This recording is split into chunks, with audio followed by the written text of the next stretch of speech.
Hello, friends. Welcome to the Sleep Aliens. Did you know that nearly 80% of those who watch my videos aren't subscribed? If you enjoy the content, I'd truly appreciate it if you hit that subscribe button. It helps a lot. Also, don't forget to leave a like and share your thoughts in the comments. By the way, where are you watching from? Let me know in the comments. The Clearwater Nuclear Facility is located in rural Iowa, 40 miles from the nearest town, on 847 acres of secure land. 2 nuclear reactors.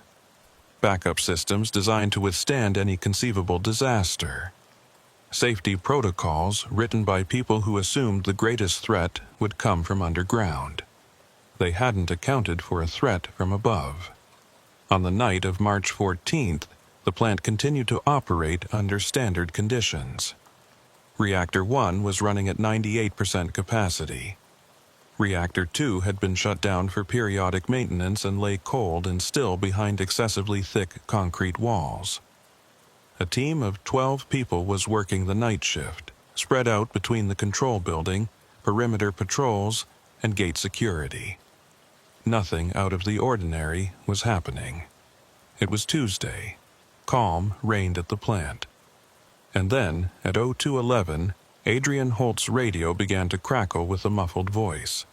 Holt was the overnight security chief, a former Marine with 17 years on the job. He'd worked at Clearwater since it opened, and had seen his share of false alarms. Motion sensors tripped by deer. Perimeter breaches that turned out to be raccoons. Protesters who got within a quarter mile before the county sheriff turned them around. But the voice on the radio that night didn't sound like someone reporting a false alarm. It sounded tight, controlled. The kind of voice someone uses when they're trying very hard not to panic. "Chief, this is Gate 3. We've got something in the air. Northeast quadrant. Can you confirm visual?" Holt was inside the main control building, seated at the security hub with a wall of monitors in front of him. 16 cameras covered every angle of the facility. Thermal imaging, motion tracking, night vision overlays. If something moved within 2 miles of the fence line, he'd see it. He glanced at the northeast feeds. Nothing unusual, just darkness, the faint glow of sodium lights along the access road and the outline of Reactor 2's cooling tower against the sky. "Negative, Gate 3. I'm not seeing anything on screen. What's your visual?" There was a pause. Then the voice came back, quieter this time. "3 lights, sir. Triangle formation. Silent. Just sitting there above the tree line." Holt stood up. He'd heard stories. Everyone who worked security at a nuclear site had heard them. Unidentified objects near reactors. Reports from other facilities that never made it past internal memos. The kind of thing you laughed about during daylight but didn't quite dismiss when the sun went down. He keyed his radio. "Gate 3, stay put. I'm coming to your position." He grabbed his flashlight and headed for the exit. The control building sat at the center of the facility. A 3-story concrete structure with blast-resistant doors and walls thick enough to survive a direct hit from anything short of a bunker buster. From the entrance, he could see the perimeter fence a quarter mile away, the lights from Gate 3's booth glowing faintly in the distance. And beyond that, above the tree line to the northeast, he saw them. 3 points of light, pale yellow, almost white, arranged in a perfect triangle. They weren't moving. No blinking nav lights. No sound. Just hovering there. Maybe 300 feet above the trees. Holt stopped walking. His first thought was drones. His second thought was that no drone he'd ever seen could hold that steady and complete silence. And his third thought, the one he didn't want to admit, was that he had no idea what he was looking at. He raised his radio. "All units, this is Chief Holt. I have visual confirmation on unidentified aerial lights, northeast sector. Gate 3, do they look the same to you?" "Affirmative, sir. Same formation. Haven't moved since I first saw them about 4 minutes ago." Holt checked his watch. 2:15 a.m. He started walking toward Gate 3, keeping his eyes on the lights. As he moved closer, he noticed something else. The air felt different, heavier, like the pressure had changed. He'd felt it once before, years ago, right before a tornado touched down 2 counties over. That same electric stillness, like the world was holding its breath. He reached Gate 3 and found the guard, a younger man named Torres, standing outside the booth with binoculars in hand. Torres handed them over without a word. Holt raised the binoculars and focused on the lights. Up close, they didn't look any more familiar. The glow was uniform, no flicker, no variation in brightness. Each light sat at the corner of an invisible triangle, the spacing so precise it looked deliberate. Engineered, and still, no sound. Nothing. Just 3 silent points hanging in the sky like someone had pinned them there. Torres, when did you first notice them? About 6 minutes ago, sir. I was doing my rounds, checking the east fence. Looked up, and there they were. I called it in right away. Did they just appear, or did you see them approach? Torres hesitated. I didn't see them come in, sir. 1 second the sky was empty. Next second they were there. Holt lowered the binoculars. That was the part that didn't sit right. Even if they were drones, even if they were some kind of experimental aircraft, you'd see them move into position. You'd hear something. Rotors, engines, air displacement. But there was nothing. Just presence. Just light. He keyed his radio again. Control, this is Chief Holt. Patch me through to the shift supervisor. A moment later, a woman's voice came through. Melanie Cruz. Reactor technician. 15 years with the facility. One of the few people on site who knew every system inside Reactor 2 by heart. Her tone was calm. Professional. This is Cruz. What's going on, Chief? We've got unidentified lights in the air. Northeast quadrant. I need you to check your systems, make sure everything's stable. Copy that, stand by. Holt waited. Behind him, Torres was still watching the lights through his own set of binoculars. Neither of them spoke. The silence stretched out, broken only by the faint hum of the perimeter lights and the distant sound of crickets in the grass. Then, from the radio, Cruz's voice came back. And this time, there was something different in her tone, something tight. Chief, we've got a problem. Holt felt his stomach drop. What kind of problem? Our monitoring systems just went down, all of them. Radiation sensors, pressure gauges, temperature monitors. Everything's reading 0. It's like someone pulled the plug on the entire grid. Is it a power failure? No, sir. We still have lights. We still have backup systems online, but the instruments, they're dead. I've never seen anything like this. Holt looked back at the lights. They were still there. Still motionless. Still silent. And now, inside the facility, the systems that monitored one of the most dangerous machines on Earth had stopped working. He didn't believe in coincidences. Not when it came to nuclear reactors. Not when it came to unexplained lights in the sky. Cruz, I need you to run a full diagnostic. Check every connection, every circuit. If this is an equipment failure, I want to know why it happened now. Already on it, Chief. But there's something else. The security cameras inside the reactor building, they're not showing anything. Just white, like they're overexposed. Overexposed? From what? I don't know. There's no light source inside the building. The reactor's cold. It's been shut down for 3 days. There's no reason the cameras should be saturated. Holt's jaw tightened. White screens. Dead instruments. Silent lights in the sky. He'd been trained for intrusions, for sabotage, for natural disasters. But no one had ever briefed him on what to do when the facility's systems failed for no apparent reason while unidentified objects hovered overhead. He turned to Torres. "Get on the line with County Dispatch. I want the sheriff's office notified. And get me a call through to Site Command, now." Torres nodded and headed back into the booth. Holt stayed where he was, watching the lights. They hadn't moved, not an inch. And that was what bothered him most. Things in the sky moved. Planes, helicopters, drones, they all shifted position, adjusted altitude, responded to wind. These didn't. They just hung there, as if gravity and aerodynamics didn't apply. Minutes passed, 5, 10. Holt kept his eyes on the formation, waiting for something to change. And then, at 2:23 a.m., it did. The lights began to move.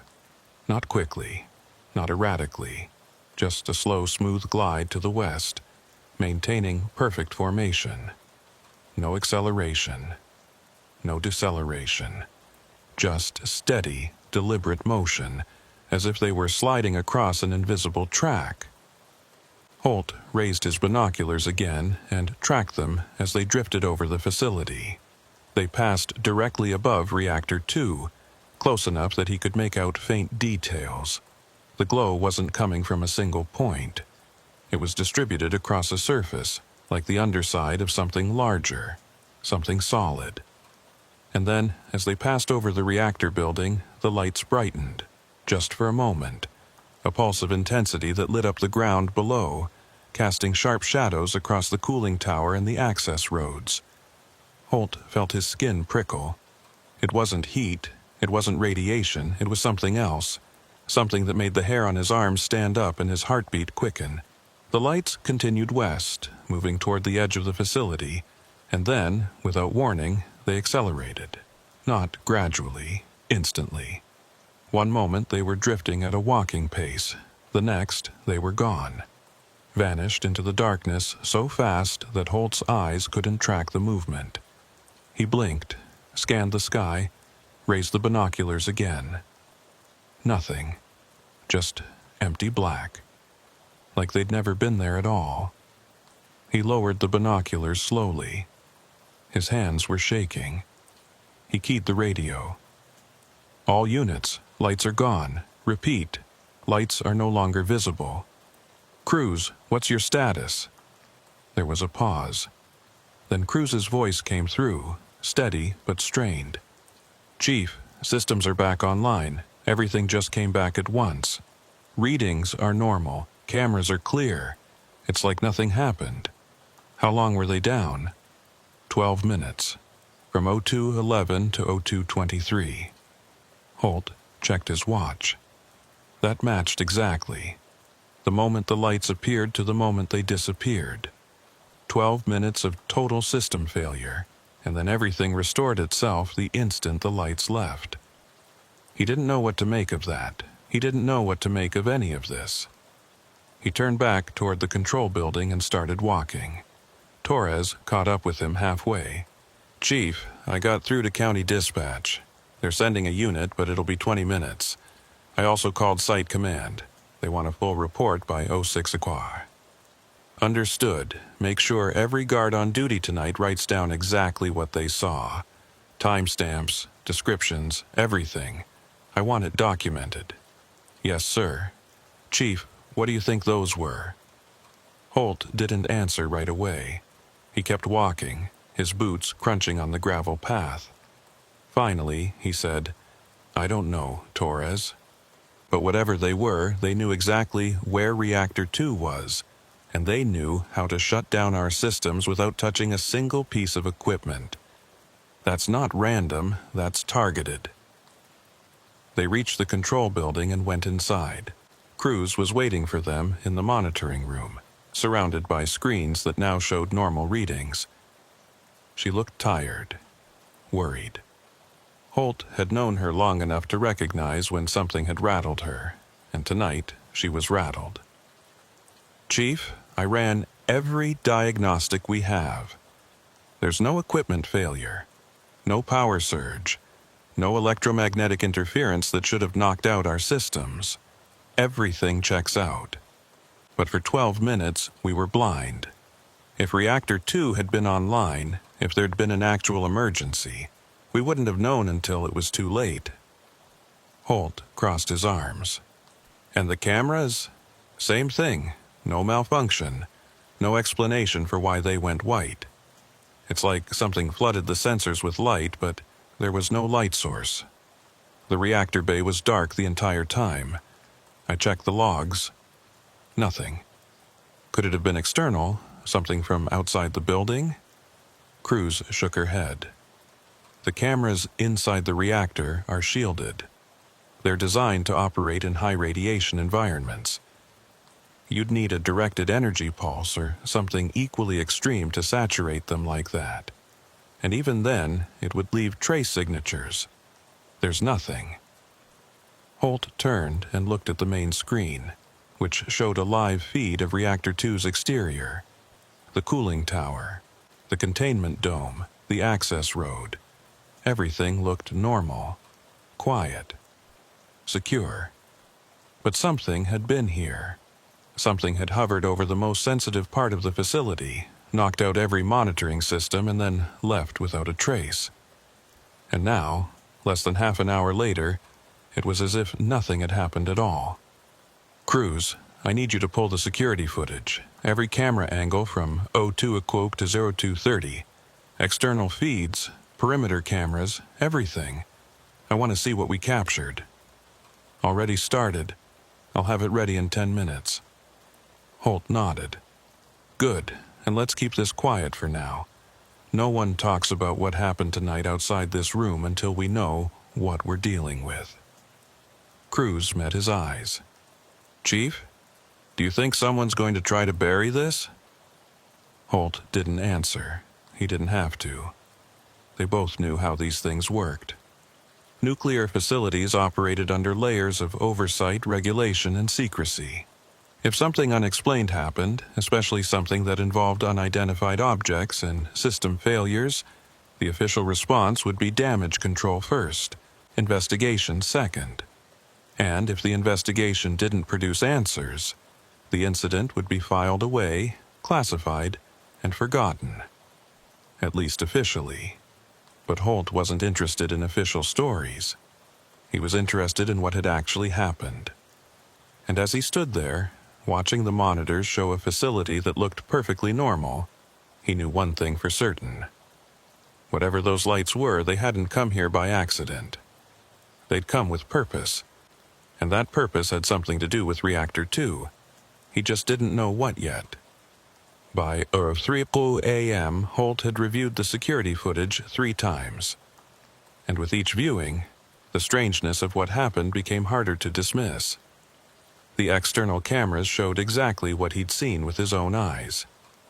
3 lights appearing at 0211, holding position for 12 minutes, drifting west over Reactor 2, then vanishing in an instant.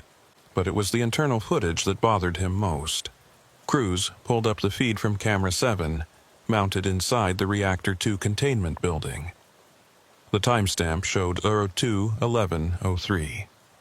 The screen displayed a normal view of the reactor bay, dimly lit by emergency lighting, empty and still. Then, at 02:11:07, the image went completely white. Not gradually, not like a light turning on, just instant saturation, as if someone had aimed a floodlight directly into the lens. The white held for 11 minutes and 53 seconds, and then, at 2:23 it cut back to normal. Same empty bay, same dim lighting, as if nothing had happened. There's no light source inside that building, Cruz said, standing beside him.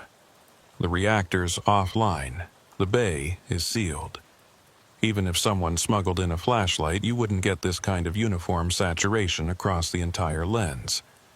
This looks like the camera was exposed to something far more intense. Holt leaned closer to the screen. Could it be a malfunction? A sensor issue? I checked. Camera 7 is functioning perfectly. So are cameras 4, 9, and 12. All of them went white at the exact same time. All of them cleared at the exact same time. and every single one is inside a shielded, secured area with no external light access. What about radiation? Could a spike have affected the sensors? Cruz shook her head. Our dosimeters didn't register anything. Background radiation stayed normal throughout the entire event. Whatever caused this, it wasn't ionizing radiation. Holt straightened up and rubbed his eyes. He'd been awake for over 20 hours, and his brain was struggling to process what he was seeing. The lights in the sky were one thing. Strange, unexplained, but at least visible. But this? Systems failing and restoring with no cause, cameras flooding with light that didn't exist. All synchronized perfectly with the appearance and disappearance of unidentified objects overhead. It wasn't random, it wasn't accidental, it was coordinated. Cruz, have you ever heard of anything like this happening at other facilities? She hesitated, then quietly she said, "There are stories. Rumors, mostly. I've heard techs from other sites talk about weird incidents. Lights near reactors, equipment failures that couldn't be explained. But it's always secondhand, always something that happened to someone else. I never thought I'd see it myself." Do any of those stories mention what happened afterward? How the incidents were handled? Cruz met his eyes. They were buried, officially logged as equipment malfunctions or atmospheric anomalies. The people who reported them were reassigned or told to keep quiet. No investigations, no follow-up, just silence. Holt nodded slowly. He'd suspected as much. Nuclear facilities operated under strict protocols, and those protocols didn't include procedures for unidentified aerial phenomena. If something unexplained happened, the easiest solution was to categorize it as something explainable and move on. It kept things simple, it kept the public calm, and it kept regulators from asking uncomfortable questions. But Holt wasn't interested in keeping things simple. He was interested in keeping the facility secure. And if something or someone had the capability to disable their monitoring systems from the air, that was a threat. A real one. The kind that demanded answers, not cover stories. He pulled out his phone and checked the time. 03:17 a.m. Site Command had requested a full report by 06 o'clock, which gave him less than 3 hours to document everything and figure out what, if anything, he was going to say. He looked at Cruz. "I need you to compile everything. Footage, system logs, diagnostic reports. I want a complete timeline of what happened down to the second. And I want it backed up off-site. Multiple copies. You think they're going to try to erase this? I think we need to be prepared for any outcome. If this gets classified, if it gets buried, I want to make sure there's a record. Somewhere." Cruz nodded. "I'll have it ready in an hour."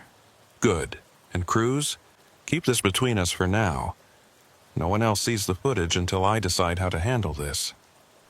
She hesitated, then nodded again. Holt could see the worry in her eyes. She knew what was at stake.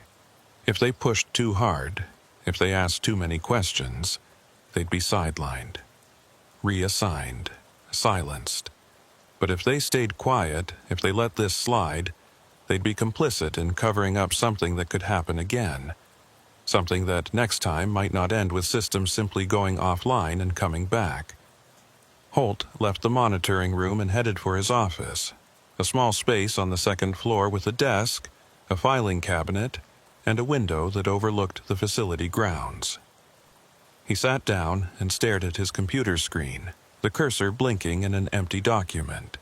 He was supposed to write a report, a clear, factual summary of the night's events. But how do you write a factual summary of something that defies explanation? He started typing.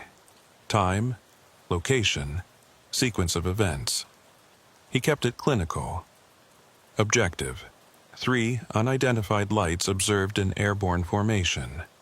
Simultaneous system failure across multiple monitoring platforms.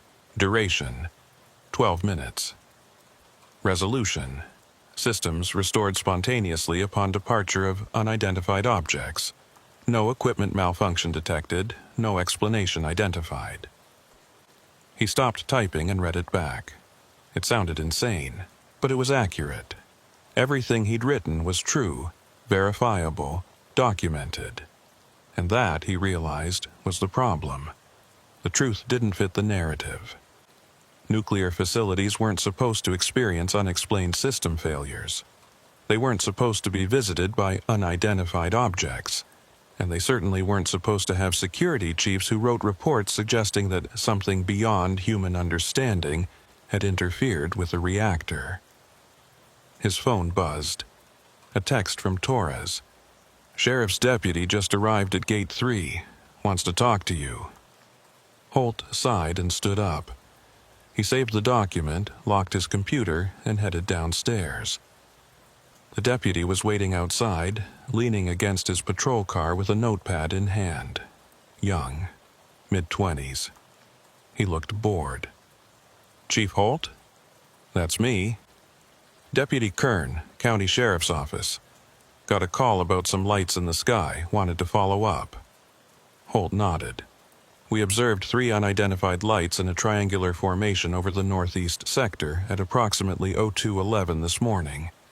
They remained stationary for several minutes, then departed westbound at high speed. No identification, no communication, no explanation." Kern scribbled something in his notepad. "Any idea what they were?" "Drones? Aircraft?" "If they were drones, they were unlike any I've ever seen. Silent, no visible propulsion, capable of hovering perfectly still and accelerating beyond visual tracking in an instant." Kern looked up. "Beyond visual tracking? They were there 1 second, gone the next. No transition, just instantaneous." The deputy stared at him for a moment, then went back to writing. "Okay, well, we'll file a report. If you see them again, give us a call. In the meantime, probably best not to spread this around. Don't want to start a panic." Holt kept his expression neutral. "Understood." Kern closed his notepad and got back in his car. He gave a half-wave and drove off, tires crunching on gravel. Holt watched him go. That was it. That was the extent of the official response. A deputy with a notepad and a suggestion to keep quiet. No investigation. No follow-up. Just a report that would be filed away and forgotten. He turned and walked back inside. Cruz was waiting for him in the monitoring room, a USB drive in her hand. "Everything's here. Footage, logs, diagnostics. I made 3 copies. 1 for you, 1 for me, 1 off-site. Where's the 3rd copy?" "Somewhere safe. Somewhere they can't reach." Holt took the drive and pocketed it. "Good work. Now get some rest. Your shift ended 2 hours ago." Cruz smiled faintly. "So did yours. I'll rest when this is over." She left, and Holt sat down at the monitors again. The facility looked peaceful, quiet. Reactor 2 sat cold and dormant under its containment dome, surrounded by fences and lights and layers of security designed to keep threats out. But what do you do when the threat doesn't come through the gate? What do you do when it comes from above, uninvited, unannounced, and apparently uninterested in human rules about airspace and sovereignty? At 05:45 a.m. his phone rang. Site command. He answered. The voice on the other end was curt, businesslike. "Chief Holt, we've received your preliminary notes. We need a full verbal briefing at 06 at Optimum 6 sharp. Conference line. Be ready." "Understood." The line went dead. Holt looked at his computer screen, at the half-finished report waiting to be completed. He had 15 minutes to decide what he was going to say. 15 minutes to choose between telling the truth and protecting his career. He thought about the lights. He thought about the systems going dark. He thought about Cruz's warning. They were buried. No investigations. No follow-up. Just silence. He picked up the phone and dialed. When the line connected, 6 voices joined the conference, none of them identifying themselves. Holt recognized the tone, though. Management, legal. Probably someone from the Nuclear Regulatory Commission. Maybe someone from higher up. Chief Holt, this is Site Command. We understand you experienced an unusual incident overnight. Walk us through it. Holt took a breath, then he told them. Everything, the lights, the formation, the system failures, the camera saturation, the 12-minute blackout, the instant departure. He kept his voice steady, his facts clear. He didn't speculate. He didn't editorialize. He just reported what had happened. When he finished, there was a long silence.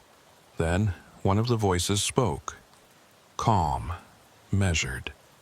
The kind of voice that had delivered bad news before and knew how to do it without flinching. Chief Holt, we appreciate your thoroughness. However, we need to clarify a few things. First, the system failure you described has been reviewed by our technical team. Preliminary assessment indicates a localized electromagnetic event, likely caused by atmospheric conditions, not uncommon in rural areas with high mineral content in the soil. Holt's jaw tightened. Sir, with respect, I've worked here for 17 years.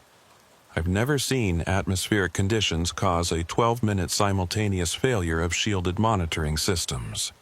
Understood. But until we complete a full investigation, that's the working explanation. Second, the aerial lights you observed have been cross-referenced with air traffic data. There was a National Guard training exercise 40 miles northeast of your location last night. It's possible you observed distant flares or aircraft operating under low visibility conditions.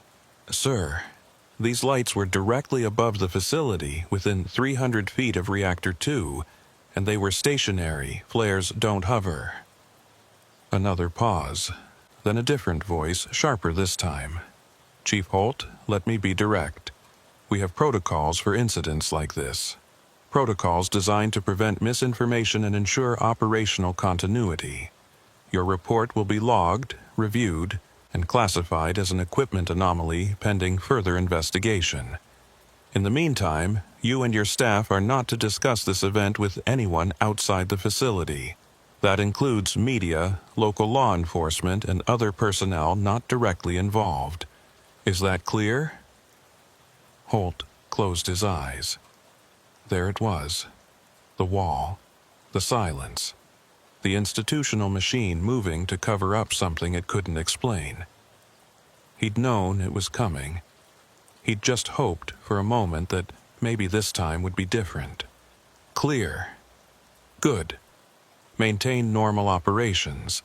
If there are any further incidents, report them immediately through secure channels. Otherwise, consider this matter closed. The line went dead. Holt sat there for a long moment, staring at the phone. Closed. Just like that. 12 minutes of total system failure. Unidentified objects hovering over a nuclear reactor, and the official response was atmospheric conditions and distant flares. He thought about Cruz's copies of the footage, stored off-site where they couldn't be erased. He thought about Torres, who'd seen the lights with his own eyes. He thought about the dozens of other workers who'd go about their shifts today, unaware that something had happened in the middle of the night. Something that, according to the people in charge, never happened at all. He stood up and walked to the window. The sun was beginning to rise, pale light spreading across the facility grounds. Reactor 2 stood silent in the distance, its cooling tower casting a long shadow over the access road. Everything looked normal, safe, secure. But Holt knew better. He knew that somewhere above this facility something had been watching. Something had interfered, and something, for reasons he couldn't begin to understand, had chosen to leave. For now. He turned away from the window and went back to his desk. He opened a drawer and pulled out a blank incident log, the kind used for internal documentation. He wrote the date, the time, the location. And then, in careful handwriting, he wrote what he'd seen. Not the sanitized version, not the atmospheric anomaly, just the truth. 3 lights, 12 minutes. No explanation. He signed it, dated it, and locked it in his desk. Someday, he thought, someone might ask questions. Someday, the truth might matter more than the cover story. And when that day came, there would be a record. A real one. Not the version Site Command wanted, but the version that actually happened. He left his office and walked through the facility, checking in with the morning shift as they arrived. No one mentioned the lights. No one mentioned the system failure. Torres gave him a brief nod, but said nothing. Cruz was already gone, off-site, probably sleeping. Or trying to. The facility hummed with its usual rhythms, turbines spinning, coolant flowing, monitors displaying normal readings. It was just another day at Clearwater Nuclear. Another day where nothing unusual had happened. Except it had, and Holt knew, deep in his gut, that it wasn't over. Whatever had come in the night wasn't done. It had tested them, measured them, and found a way in. The only question now was whether it would come back, and if it did, whether anyone would be allowed to talk about it. He walked to the perimeter fence and looked out at the tree line where the lights had first appeared. The morning air was cool, the sky clear. Birds were singing. Traffic hummed on the distant highway. Everything was normal, everything was fine. But Adrian Holt didn't believe in normal anymore. Not after last night. Not after the 12 minutes when everything went dark and something from above decided to pay a visit. He stood there for a long time, watching the sky, waiting, wondering, and hoping that if it came back, someone, somewhere, would finally have the courage to admit what was really happening. Because denial, he'd learned, was easy. It was safe. It was convenient. But it didn't stop the lights from coming. It didn't stop the systems from failing. And it didn't answer the question that had been burning in his mind since 2:11 a.m. What did they want? 3 days passed. The facility returned to its routine. Reactor 2 remained offline, undergoing scheduled maintenance.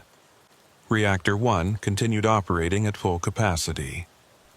The overnight shifts came and went without incident. And the official story, the one that appeared in internal memos and shift logs, was clear. On March 14th, at approximately 02:11 a.m., a brief electromagnetic anomaly caused temporary disruptions to monitoring equipment. Duration, 12 minutes. Cause, atmospheric interference. Resolution, systems restored automatically. No safety impact, no further action required. Adrian Holt read that memo 3 times. Each time, it felt more like an insult. Atmospheric interference didn't explain lights hovering in perfect formation. It didn't explain cameras flooding with non-existent light. And it certainly didn't explain the eerie precision of the timing, systems failing and restoring at the exact moments the objects appeared and vanished. But the memo wasn't written for him. It was written for the record. For regulators, for anyone who might ask questions later. And it accomplished exactly what it was designed to do. It made the incident boring, explainable, forgettable. On the 4th day, Holt was called into a meeting with Site Command. Not over the phone this time. In person. He drove to the administration building, a low concrete structure 2 miles from the reactors, and was escorted to a windowless conference room on the 2nd floor. 3 people were waiting. He recognized one of them, the facility director, a man named Greaves, who rarely left his office. The other 2 were unfamiliar. Suits. Federal, probably. One of them gestured to a chair. "Chief Holt, please sit." He sat. The man across from him didn't introduce himself. He just opened a folder and scanned a page, expressionless. We've completed our review of the March 14th incident. Your report was thorough. Your response was appropriate. However, there are some concerns about information security moving forward. Holt kept his face neutral. Concerns? Your team documented the event extensively. Footage, logs, written statements. That's standard procedure. But we've become aware that some of this material may have been copied to external storage devices. We need to ensure all documentation remains within authorized channels. Holt's pulse quickened, but he didn't let it show. All documentation was logged according to facility protocol. Copies were made for backup purposes. We understand. But those backups need to be surrendered, all of them. This includes any personal copies, off-site storage, or materials shared with personnel not directly involved in the incident. And if I don't have access to those backups? The man's expression didn't change. Then we'll need to conduct a more thorough review. Interviews, device audits, whatever's necessary to ensure compliance. He closed the folder and leaned forward slightly. Chief Holt, let me be frank. What happened on March 14th was unusual. We acknowledge that. But it's also highly sensitive. Nuclear facilities are frequent targets of misinformation and conspiracy theories. If details of this incident were to leak, it could cause public alarm, regulatory scrutiny, and operational disruptions. We're not trying to silence you. We're trying to protect the facility. By erasing evidence, by managing information responsibly. Holt held the man's gaze.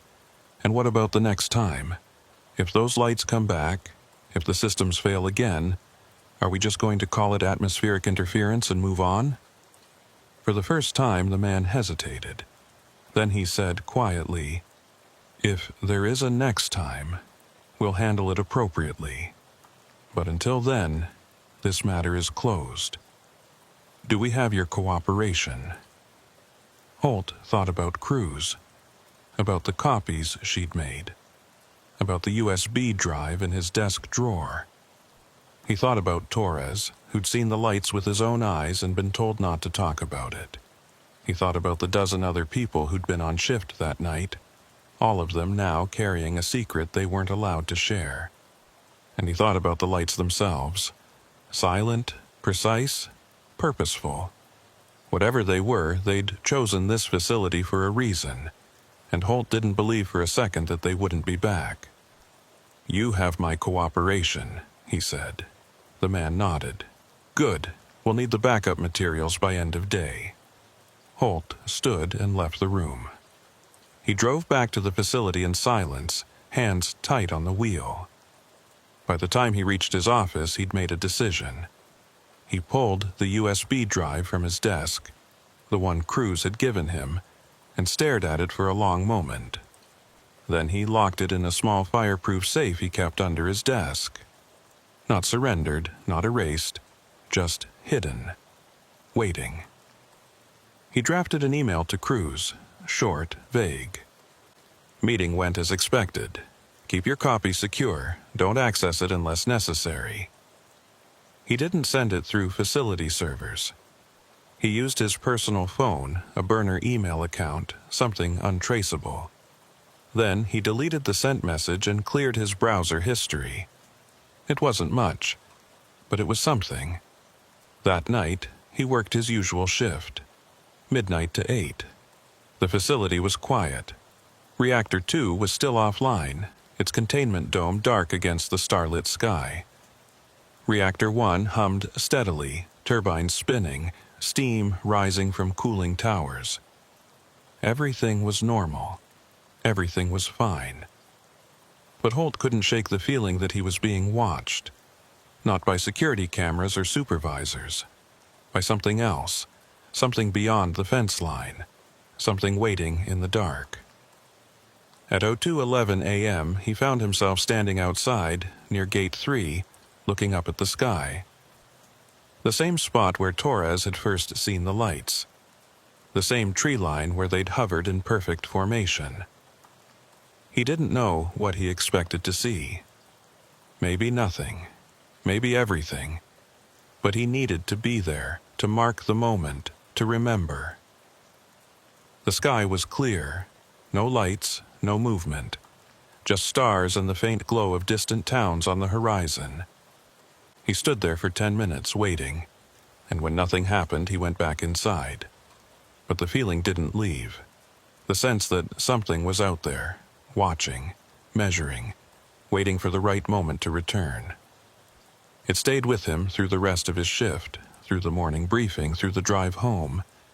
It was still there when he lay down to sleep, staring at the ceiling, replaying the events of March 14th over and over in his mind.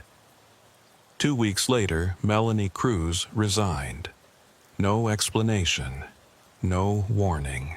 She submitted her paperwork on a Monday morning and was gone by Friday. Holt tried to reach her. Calls went to voicemail. Texts went unanswered. Her apartment was empty when he drove by. She'd left without a trace, and no one at the facility seemed to know where she'd gone. Or if they did, they weren't saying. Holt suspected he knew why. The pressure had gotten to her, the meetings, the warnings, the unspoken threat that came with knowing too much. She'd been smart to get out, smarter than him, maybe, but Holt couldn't leave. This was his post, his responsibility. And if those lights came back, he needed to be here. Someone had to be here. Someone who remembered what actually happened, not the sanitized version in the official logs. Months passed. Spring turned to summer. Reactor 2 came back online. Operations continued without incident. The overnight shifts became routine again. And slowly, inevitably, the memory of March 14th began to fade. Not for Holt. Never for Holt. But for everyone else. The guards rotated out. New personnel came in. The story, if it was told at all, became a rumor. A weird night when some lights were seen and the systems glitched. Nothing serious, nothing to worry about. But in late August, something changed. Holt received a message. Not through official channels. Not through his work email or phone. It came to his personal address, an anonymous sender with no subject line, just a link. He hesitated, then clicked it. The page that loaded was a forum. Private, encrypted. A discussion board for current and former nuclear facility personnel. The topic at the top of the page was titled, Unexplained Aerial Phenomena Near Reactors.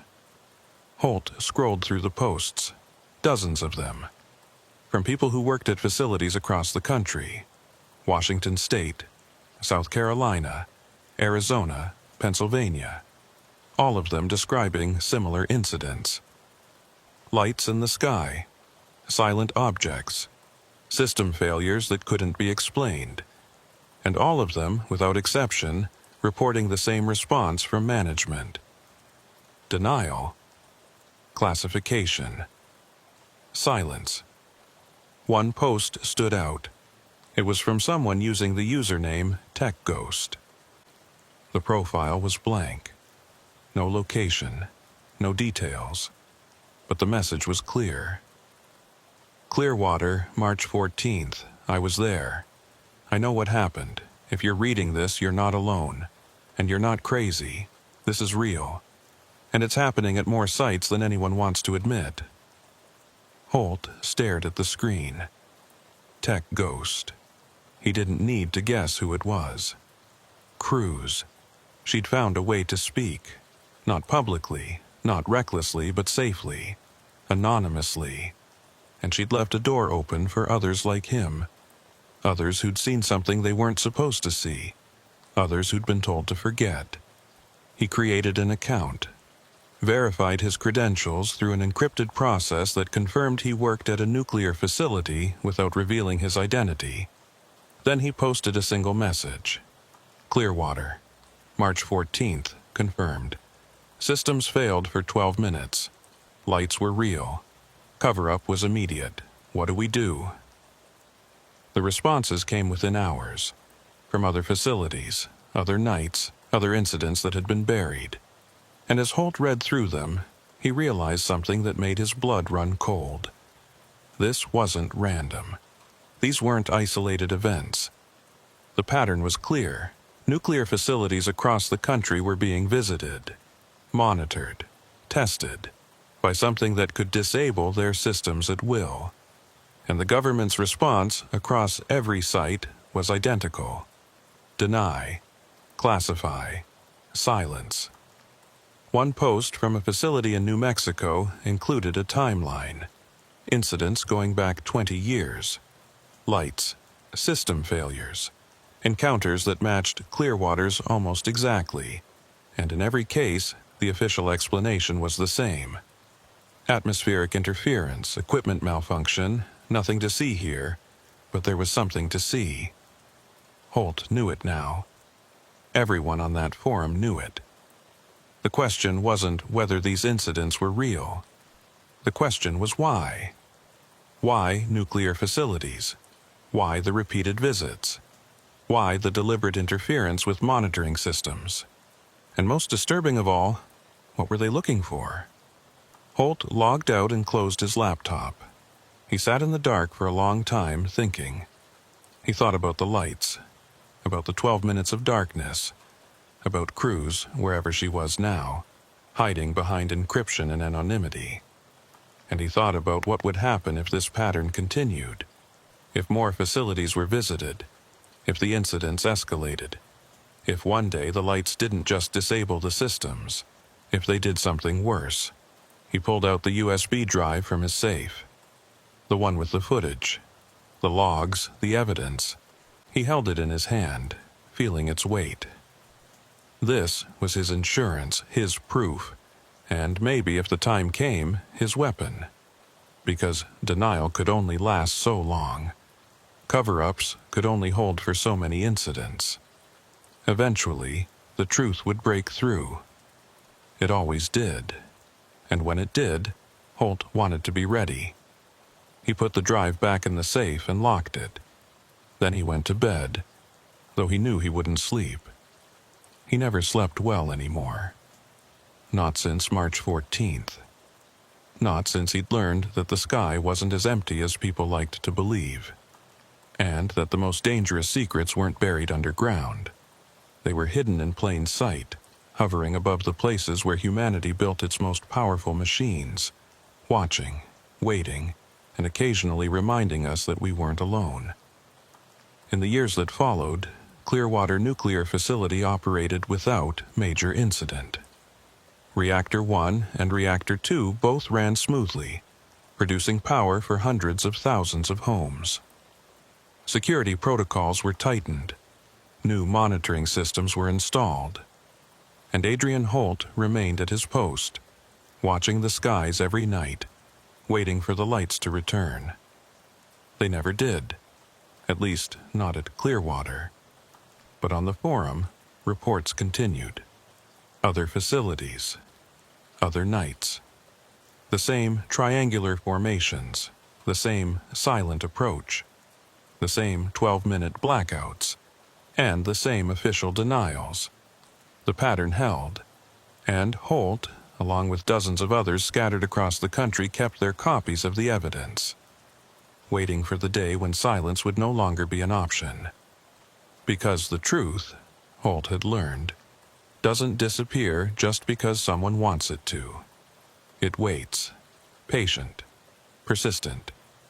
And someday, when enough people are willing to speak, when enough evidence accumulates, when the wall of denial finally cracks, the truth will emerge. And when it does, the question won't be whether these incidents happened. It will be why no one was allowed to talk about them. Until that day comes, the lights remain a secret. The system failures remain unexplained, and the men and women who witnessed them remain silent, carrying the weight of what they saw, what they documented, and what they were told to forget. The Riverside Nuclear Station sits along the Susquehanna River in eastern Pennsylvania, 32 miles from Harrisburg. 2 pressurized water reactors. 4 massive cooling towers that rise 550 feet into the air, visible from 20 miles away in any direction. The towers run constantly, releasing steam into the atmosphere, their hyperboloid shapes designed for maximum efficiency. On thermal imaging cameras, they glow bright orange and red, hot spots against the cool night sky. Which is why, on the night of June 9th, when Grant Ellison saw a 5th heat signature above Tower 3, he knew immediately that something was wrong. Ellison was the overnight shift supervisor, a position he'd held for 11 years. Before that, he'd worked his way up from entry-level operations, learning every system in the facility until he could navigate the control rooms blindfolded. He'd seen equipment failures, false alarms, and the occasional wildlife intrusion, but he'd never seen a heat signature that didn't belong to the towers themselves. And he'd certainly never seen one that stayed perfectly stationary in midair, 200 feet above the tower rim, unmoving despite a 15-mile-per-hour wind coming off the river. It was 1:47 a.m. when he first noticed it. He was in the security monitoring station, a climate-controlled room on the 3rd floor of the administration building with a wall of screens displaying feeds from 82 cameras positioned throughout the facility. 16 of those cameras were thermal imaging units, designed to detect heat anomalies that might indicate equipment malfunction or unauthorized personnel. Ellison had been reviewing the overnight logs when he glanced at Monitor 12, which covered the cooling towers from the northeast angle. At first, he thought it was a glitch. A dead pixel, maybe, or a calibration error. The thermal cameras occasionally produced false readings when moisture got into the lens housing or when atmospheric conditions created unusual refractions. But this wasn't a pixel. It was a defined shape, circular, approximately 12 feet in diameter, and it was hot, not blazing like the towers themselves, but warmer than the surrounding air. A distinct thermal signature hovering in space where nothing should be. Ellison leaned forward and tapped the screen, as if that might clear the image. It didn't. The shape remained. He switched to the visible light camera covering the same area. The feed showed the towers releasing their usual plumes of steam, pale white against the black sky. No object, no obstruction, just empty air. He switched back to thermal. The heat signature was still there, unmoving, precisely positioned above Tower 3's exhaust vent. He keyed his radio. "Tower Patrol, this is Ellison. I need eyes on the cooling towers. Northeast quadrant. Do you see anything unusual?" A moment later, a voice responded. Nora Pike. She was one of the perimeter guards, responsible for patrolling the outer fence line and monitoring the restricted zones around the reactors. Her shift had started at midnight, and she'd been making her rounds along the riverside of the facility when Ellison's call came through. "Define unusual, sir. I'm at the east gate. Towers look normal from here. Check your thermal scope. Above Tower 3, tell me what you see." There was a pause. Ellison could hear the faint sound of footsteps on gravel through the radio, then the click of equipment being adjusted. When Pike spoke again, her voice had changed. Quieter, more careful. "Sir, I'm seeing a heat source, circular, stationary. It's not moving with the wind." Ellison felt his pulse quicken. He wasn't imagining it. Whatever this was, it was real enough to register on multiple thermal systems. He stood up and grabbed his jacket. "Pike, maintain visual. I'm coming to your position." He left the monitoring station and headed for the exit, moving quickly through the empty corridors. The overnight shift at Riverside was minimal, just enough personnel to monitor the reactors and maintain security. Most of the workforce was home, asleep, unaware that anything was happening. Ellison preferred it that way. Fewer people meant fewer complications if something went wrong.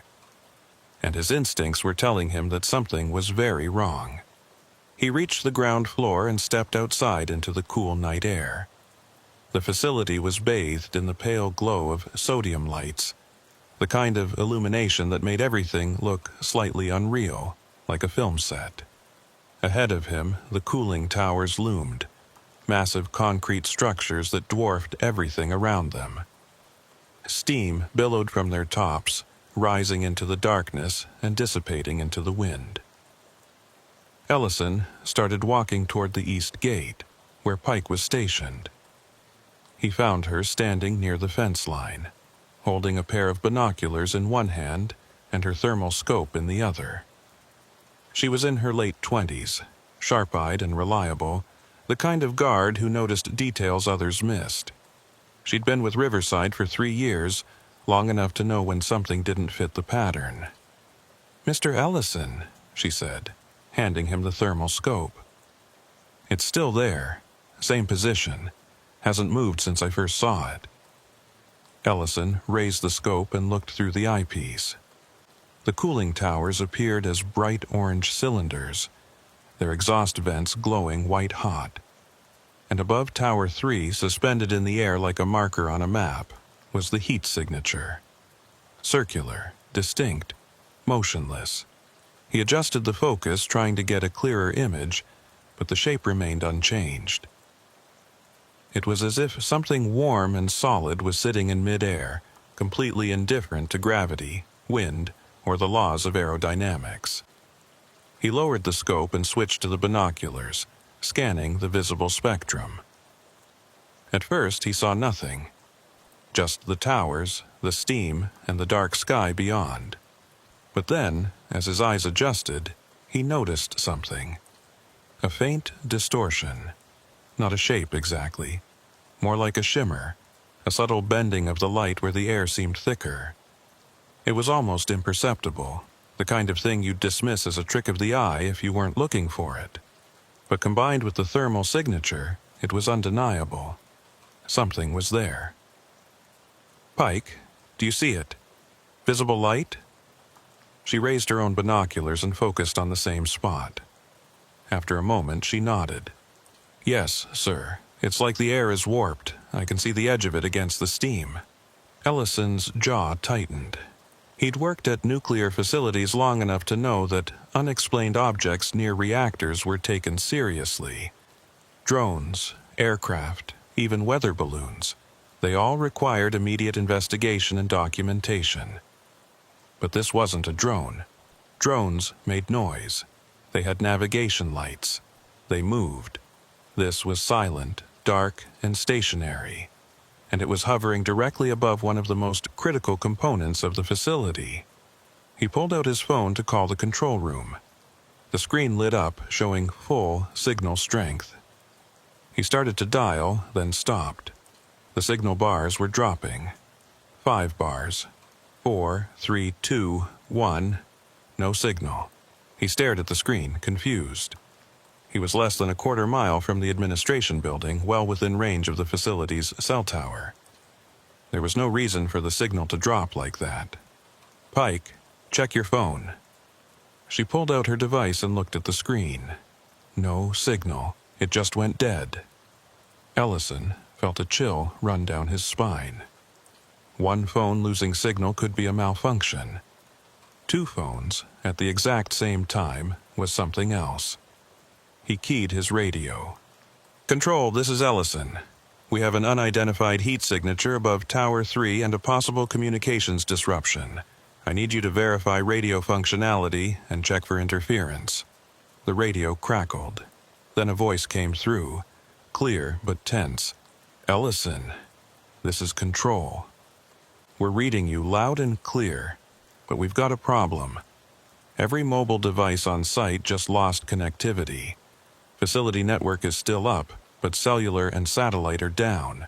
It is trying to figure out what's causing it." "When did it start?" "Approximately 2 minutes ago. Same time you reported the thermal signature." Ellison exchanged a glance with Pike. The timing wasn't a coincidence. Whatever was above Tower 3, it was interfering with communications. Not just blocking signals, but doing it selectively. Radios still worked. The facility's internal network was still operational. But every personal device, every cell phone, every piece of equipment that relied on external networks had gone dark. He looked back up at the towers. The heat signature was still there, unchanged. And now, with the knowledge that it was affecting communications, Ellison realized they were dealing with something far more sophisticated than a drone or atmospheric anomaly.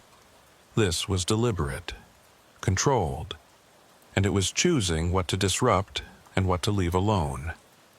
Pike, I want you to document everything. Timestamps, observations, thermal readings. Take photos if you can, even if they don't show much. I need a record of this. Yes, sir. She pulled out a small notebook and started writing, her handwriting quick and precise. Ellison raised the thermal scope again and studied the object. It hadn't moved. Not an inch. The wind was still blowing at 15 miles per hour, strong enough to bend the steam plumes coming off the towers, but the heat signature remained perfectly stationary. That alone was impossible. Even a tethered balloon would sway in that kind of wind. Even a helicopter would show some drift, some micro-adjustments to maintain position. But this didn't. It was locked in place, as if it were attached to an invisible anchor in the sky. He switched back to the binoculars and focused on the distortion. Now that he knew where to look, he could see it more clearly. The shimmer extended beyond the circular heat signature, forming a rough oval shape.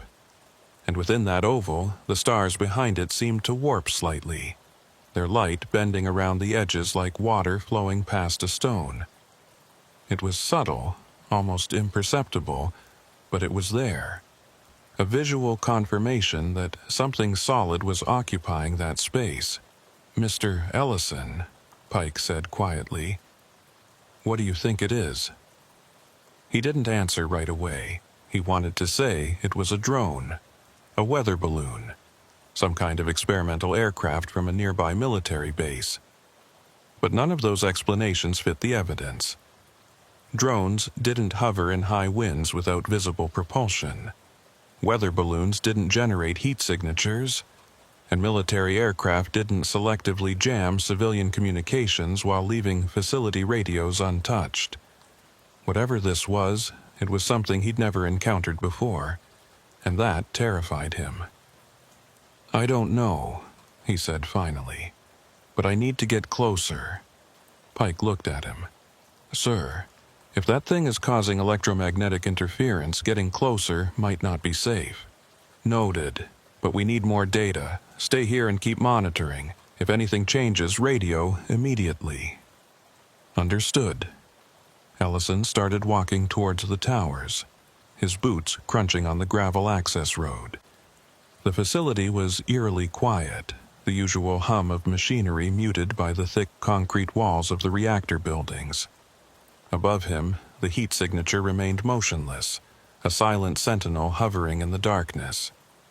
He felt exposed, walking across the open ground with that thing overhead. It was watching him. He didn't know how he knew that, but he did. The certainty of it was visceral, undeniable. Whatever was up there, it was aware of his presence. He reached the base of Tower 3 and stopped. From this angle, looking straight up, the tower seemed infinite, its curved walls rising into the night like a man-made mountain. Steam poured from the top, thick and white, billowing into the air and drifting eastward. And above the steam, barely visible through the haze, was the distortion. Closer now, he could see more details. The shimmer had a structure to it, a pattern of faint lines or edges that suggested something geometric. Not organic, not random, engineered. He raised his radio. "Pike, I'm directly beneath it. Thermal reading from this angle. Still showing the same heat signature, sir. Circular, approximately 12 feet diameter. Temperature differential is holding steady." Ellison pulled out his phone again. Still no signal. He tried the flashlight function. It worked. He aimed the beam upward, but it didn't illuminate anything unusual. Just steam and darkness. Whatever was up there, it wasn't reflecting visible light. He turned off the flashlight and stood there, staring upward, trying to make sense of what he was seeing. And then, without warning, the object moved. Not fast, not erratically, just a slow, smooth descent, dropping 30 feet in the space of 3 seconds. Ellison's breath caught in his throat. He took a step back, then another, his eyes locked on the distortion as it lowered itself through the steam. The thermal signature was still there, still circular, but now it was closer. Close enough that he could see more details. The shimmer wasn't just a visual effect. It was three-dimensional, a sphere or disc-shaped object that was bending light around itself, camouflaging its presence. Pike, it's moving. It just descended 30 feet. Confirmed. I'm tracking it on thermal. Sir, it's still not showing up on visible light cameras. Only thermal. Ellison backed away from the tower, keeping his eyes on the object. It had stopped descending and was now hovering at a lower altitude, approximately 170 feet above the ground. From this position, it was almost level with the top of the tower rim, close enough that the steam passing through its location seemed to bend and swirl in unusual patterns, as if the object were displacing air in ways that didn't match its visible profile. Control. This is Ellison. The object is descending. I need security and maintenance teams on standby. If this thing comes any lower, we may need to evacuate the tower area. Copy that, Ellison. Teams are mobilizing. Do you have a visual confirmation of the object's nature? Negative. It's not visible on standard cameras. Only thermal and minor atmospheric distortion. But it's real, it's close, and it's interfering with communications. Understood. We're logging everything. Continue observation and maintain distance.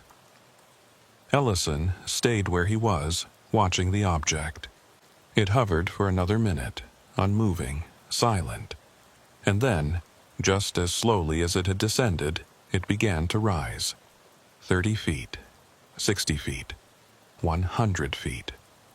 Back to its original position above the tower, perfectly stationary once again. Ellison felt a strange mix of relief and frustration. Relief that it hadn't come any closer. Frustration that he still had no idea what he was looking at. He walked back to Pike's position. She was still writing in her notebook, her hand moving quickly across the page. When she saw him, she looked up. "Sir, that was incredible and terrifying. What do you think it was doing?" "Testing us," Ellison said. "Seeing how we'd react, or maybe just seeing how close it could get before we did something. Did it get what it wanted?" Ellison looked back at the towers. The object was still there, still hovering, still emitting its faint heat signature. "I think it got exactly what it wanted. Information about us, about the facility, about how we respond to things we don't understand." Pike closed her notebook. "Sir, what do we do now?" "We document everything. We follow protocol, and we wait for someone higher up to tell us what this is." He paused, then added quietly, "Even though I already know what they're going to say." "What's that?" "That it was a malfunction, or an atmospheric phenomenon, or something equally mundane." He met her eyes. "But we'll know the truth, and that's going to have to be enough." Above them, the object continued its silent vigil, a heat signature with no name hovering above the cooling towers of Riverside Nuclear Station. Watching, waiting, and sending a message that no one was officially allowed to receive. By 02:30 a.m., the object had been hovering above Tower 3 for 43 minutes. Grant Ellison had returned to the monitoring station, leaving Pike to maintain visual observation from the fence line. The room was quiet, except for the hum of computers and the occasional crackle of radio traffic. On monitor 12, the thermal feed showed the heat signature exactly where it had been since 0147. Unchanged. Unmoving. Impossible. Ellison had called in the facility director, a man named Garrett, who lived 15 minutes away and had arrived within 20 minutes of the call. Garrett stood behind Ellison now, arms crossed, staring at the screen with an expression that cycled between disbelief and professional concern. He'd been briefed on the situation. The heat signature. The communication blackout. The object's brief descent and return, and like Ellison, he had no explanation that fit the evidence. "Have you tried infrared?" Garrett asked. Infrared is showing the same thing as thermal. Heat source. Circular. Stationary. We've cycled through every camera mode we have. Visible light shows nothing except atmospheric distortion. Everything else confirms there's something up there. Garrett was silent for a moment. Then he said, "And your guard, Pike, she's seeing this too?" "Affirmative. She's documenting everything. Timestamps, observations, thermal readings. I've got her maintaining continuous visual from the perimeter." "Good." Garrett pulled out his phone, glanced at the screen, then put it away. "Still no signal?" "No, sir, sir. Every mobile device on site went down at 0149. Exactly 2 minutes after the thermal signature first appeared. Facility network is operational. Radios are clear, but cell service is dead." Garrett frowned. "That's not a coincidence." "No, sir, it's not. Have you contacted the FAA? If there's an unidentified aircraft over a nuclear facility, they need to know." Ellison gestured to the landline phone on the desk. "I tried. They have no record of any aircraft in this airspace. No flight plans filed, no military exercises, no radar contacts. According to them, the sky above us is empty.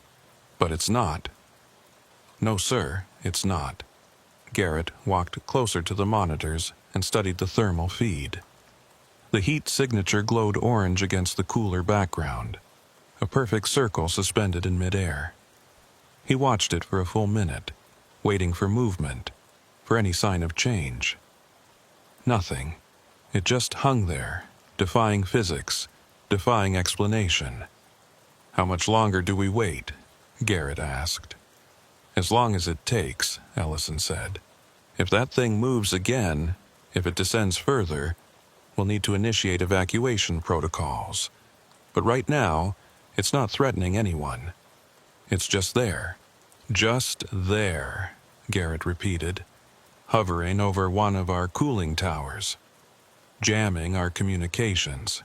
And we're supposed to do what, exactly? Watch? Unless you have a better idea, yes. We watch, we document, and we wait for it to leave." Garrett didn't like that answer. Ellison could see it in his face, but there was no alternative. They couldn't shoot it down. They couldn't force it to leave. They couldn't even confirm what it was. All they could do was monitor, record, and hope that whatever it wanted, it would get it and go. At 2:47 a.m., something changed. The heat signature began to pulse, not dramatically, just a subtle variation in intensity, like a heartbeat. The temperature differential fluctuated, growing slightly warmer, then cooler, then warmer again. Ellison leaned forward and adjusted the thermal camera's sensitivity, trying to capture more detail. The pulsing continued, rhythmic and deliberate. He keyed his radio. "Pike, are you seeing this?" "Yes, sir. The heat signature is pulsing. It started about 30 seconds ago." "Confirmed. I'm seeing it on the monitors. Any change in the visible distortion?" There was a pause as Pike raised her binoculars. "Negative. The shimmer looks the same. But the pulsing is visible on thermal. It's like it's breathing." Breathing. Ellison didn't like that word. It suggested something organic, something alive. He preferred to think of it as a machine, A device, something engineered and controlled. But Pike was right. The rhythm of the pulsing did look biological. 1 beat every 3 seconds, steady, regular. Like a slow heartbeat or the respiration of something massive and patient. Garrett noticed it too. What's causing that? I don't know. Could be a power cycle. Could be a thermal regulation system. Could be anything. Or it could be signaling. Ellison turned to look at him. Signaling what? I don't know. But if this thing is intelligent, if it's here for a reason, maybe the pulsing is a message. Maybe it's trying to communicate. Ellison considered that. It was possible. Unlikely, but possible. If the object was operated by something or someone with intent, then every action it took might be deliberate. The hovering, the descent, the communication jamming, and now, the pulsing. Maybe it was all part of a sequence, a process designed to convey information or elicit a response. If it's signaling, Ellison said slowly, what's it saying? That's the question, isn't it? Garrett pulled out a chair and sat down. Let's assume for a moment that this isn't just a drone or some experimental aircraft. Let's assume it's something else, something that doesn't belong here. Why would it come to a nuclear facility? What's the connection? Ellison had been asking himself the same question since the moment he'd seen the heat signature. Nuclear facilities were high-security, high-profile sites. They were monitored constantly, protected by layers of physical and electronic security. If something wanted to stay hidden, this was the last place it should go. But if it wanted attention, if it wanted to send a message, then hovering over a nuclear reactor was one of the most effective ways to do it. Maybe it's interested in the reactors, Ellison said. The energy output, the radiation. Maybe it's studying us. Or warning us, Garrett added quietly. Ellison didn't respond. The idea that this object might be issuing some kind of warning was unsettling. Warning about what? The reactors? The way humanity used nuclear power? Or something else entirely, without communication, without context? There was no way to know. All they could do was guess. And guessing, Ellison had learned over his years in security, was a dangerous game. At 03:04 a.m., the pulsing stopped. The heat signature stabilized, returning to its original steady glow.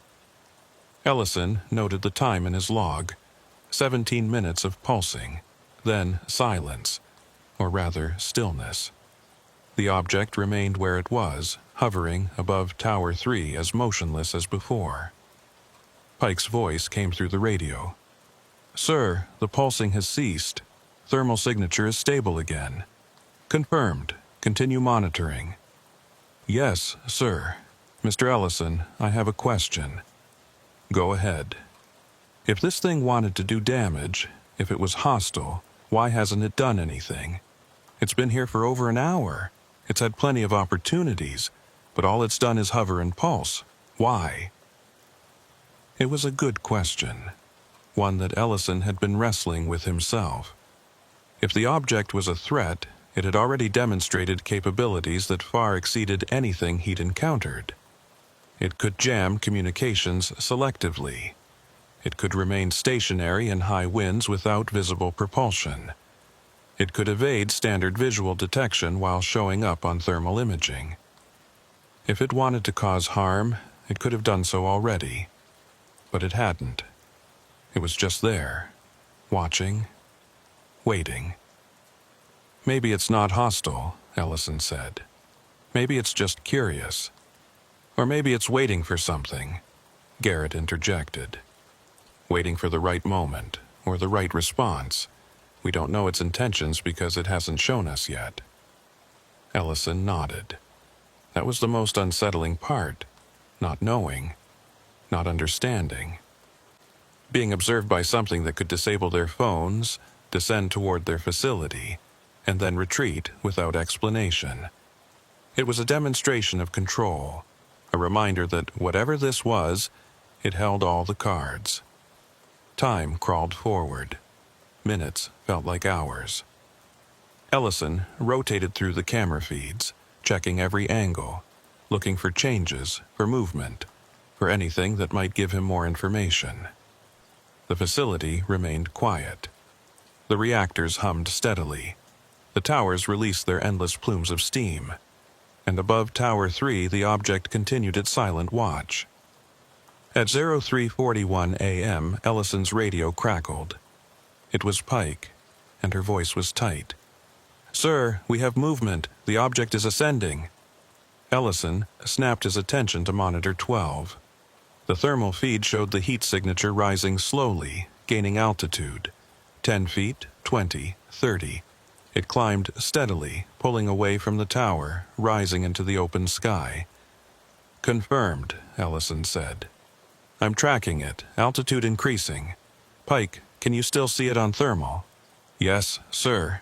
It's climbing fast now, 50 feet, 70. It's moving away from the tower." Ellison switched to a different camera angle, one with a wider field of view. The heat signature was now above the tower rim, continuing to ascend. 100 feet, 150, 200, and then, without warning, it stopped. It hovered there for a moment, 200 feet higher than its original position, completely stationary once again. "Pike status?" "It's stopped, sir. Same thermal signature. Same lack of visible presence, but it's higher now, much higher." Garrett leaned over Ellison's shoulder. "Is it leaving?" "I don't know. It's moved, but it hasn't left. It's just repositioned."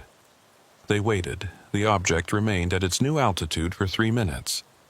Then, without any visible acceleration, it began to move horizontally.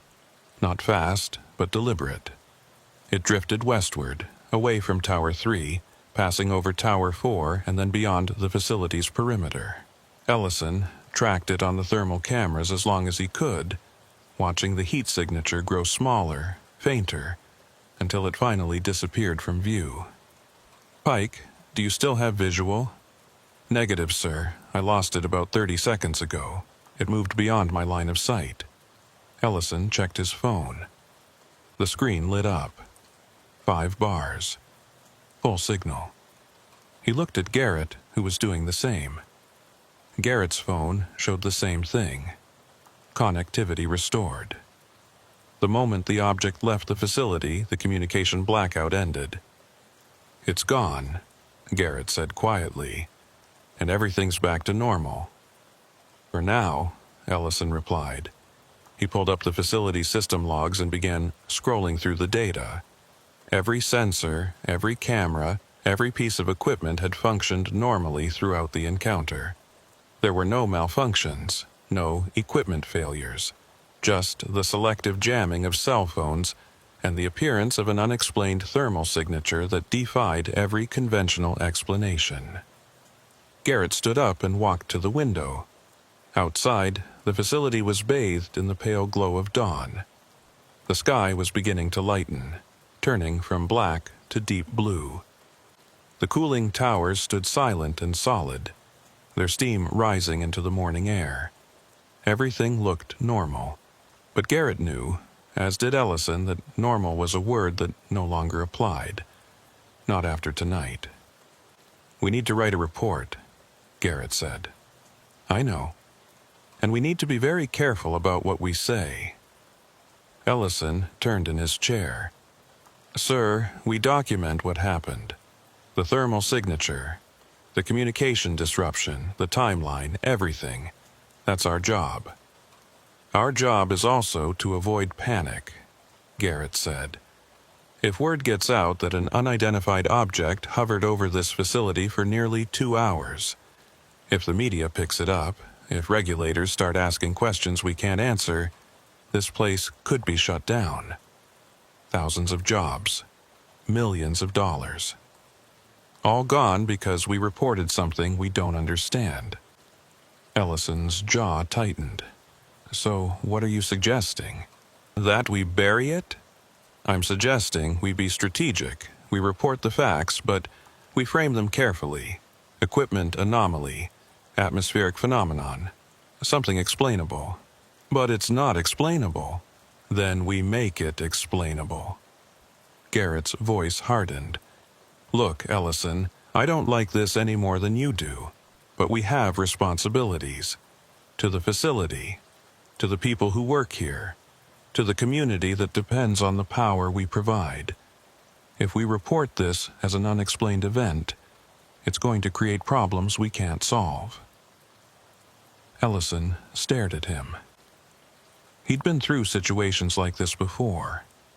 Not with unidentified objects, but with incidents that fell outside the neat categories of official reports. Equipment failures that couldn't be explained. Safety concerns that couldn't be proven. The institutional response was always the same. Document carefully, frame conservatively, and above all, avoid creating waves. But this was different. This wasn't a malfunctioning sensor or a questionable safety protocol. This was something real, something documented by multiple systems and witnessed by multiple people. Burying it felt wrong, dangerous even. If this object came back, if other facilities experienced similar encounters, the pattern needed to be visible. The data needed to be accessible. Otherwise, they were all flying blind. I'll write the report, Ellison said finally, but I'm including everything. The thermal data, the communication disruption, Pike's observations, all of it. What you do with that report is your decision, but I'm not going to lie about what happened here tonight. Garrett looked at him for a long moment. Then he nodded. Fair enough. Write your report. Make it thorough. Make it accurate. And I'll decide how to present it upstairs. Ellison turned back to his computer and began typing. The report took shape slowly, methodically. Timestamps, observations, data points. He included everything, every detail, every measurement. When he finished, it was 23 pages long. Comprehensive, undeniable, and damning. He printed 3 copies, one for Garrett, one for the facility's archives, and one that he locked in his desk drawer, a personal backup in case the official version disappeared. Then he called Pike and told her to write her own statement, documenting everything she'd seen from her position at the fence line. She agreed, and 30 minutes later her report was added to the file. By 06 o'clock a.m., the day shift was arriving. Workers filtered into the facility, unaware of what had happened overnight. The reactors continued their steady operation. The towers released their steam, and above them the sky was empty, clear, and blue, as if nothing had happened, as if the night had been perfectly ordinary. But Grant Ellison knew better. He'd seen the heat signature. He'd watched it hover, descend, pulse, and depart. He'd felt his phone go dead in his hand and seen it come back to life the moment the object left. And he knew, with absolute certainty, that what happened at Riverside Nuclear Station on the night of June 9th was real, documented, undeniable. The only question now was whether anyone would be allowed to acknowledge it. 3 days after the incident, Grant Ellison was called into a meeting at the Regional Nuclear Regulatory Commission office in King of Prussia, 40 miles from the facility. He drove there alone, his 23-page report in a briefcase on the passenger seat. He'd expected this. When you document something unexplained at a nuclear site, especially something involving an unidentified object and communication disruptions, people above your pay grade want answers. Or more accurately, they want control over the narrative. The meeting took place in a windowless conference room on the 3rd floor. 5 people were waiting for him. He recognized 2 of them from previous inspections. The other 3 were unfamiliar. Suits, federal badges visible on their belts. One of them introduced himself as Special Agent Deacon from an agency Ellison didn't catch. Homeland Security, maybe, or something more specialized. "Mr. Ellison," Deacon said, gesturing to a chair, "thank you for coming. We've reviewed your report. We have some questions." Ellison sat down. "I'm happy to answer them. Let's start with the thermal signature. You state that it appeared at 01:47 a.m. and remained visible for approximately 2 hours. Can you confirm that this signature was observed by multiple systems and multiple personnel?" "Yes, 2 thermal cameras, my thermal scope, Guard Pike's thermal scope, 4 independent observations all showing the same heat source in the same location. And on visible light cameras, nothing, just atmospheric distortion, a shimmer, but the thermal was consistent across all systems." Deacon made a note. "The communication disruption. You claim that all cellular devices on site lost connectivity at the same moment the thermal signature appeared. How do you explain that?" "I don't explain it. I document it. Every phone went dead at 01:49 a.m. Service was restored at approximately 03:45 a.m., the moment the object left the facility's airspace." "Object," Deacon repeated. "You're calling it an object. What else would I call it? It had physical presence, it generated heat, it displaced air, it interfered with electromagnetic systems. Those are characteristics of an object. Or characteristics of a natural phenomenon. Ionized air, ball lightning, atmospheric plasma. There are documented cases of such phenomena producing similar effects." Ellison leaned forward. "Ball lightning doesn't hover in one spot for 2 hours. It doesn't descend 30 feet, stop, and then ascend back to its original position. And it doesn't selectively jam cell phones while leaving facility radios untouched. Whatever this was, it wasn't natural." Deacon's expression didn't change. "Mr. Ellison, I appreciate your thoroughness, but we need to be very careful about how we characterize this event. Nuclear facilities are subject to intense public scrutiny. If word gets out that an unexplained object was hovering over your cooling towers, it could cause significant concern, panic even." "Then maybe we should figure out what it was," Ellison said, "instead of trying to explain it away." One of the other men spoke up, NRC official, older, balding. "Mr. Ellison, no one is trying to explain anything away. We're conducting a thorough investigation. But part of that investigation involves determining whether there are conventional explanations before we explore unconventional ones. Your report is detailed, but it lacks certain data. Spectral analysis, EM readings, atmospheric conditions. Without that data, it's difficult to rule out natural causes. Then send a team to collect that data.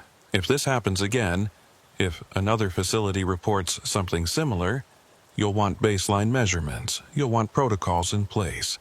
If it happens again," Deacon said, "we'll be ready. But for now, we need to focus on this specific incident. And we need to make sure that the information you've documented remains classified until we complete our assessment."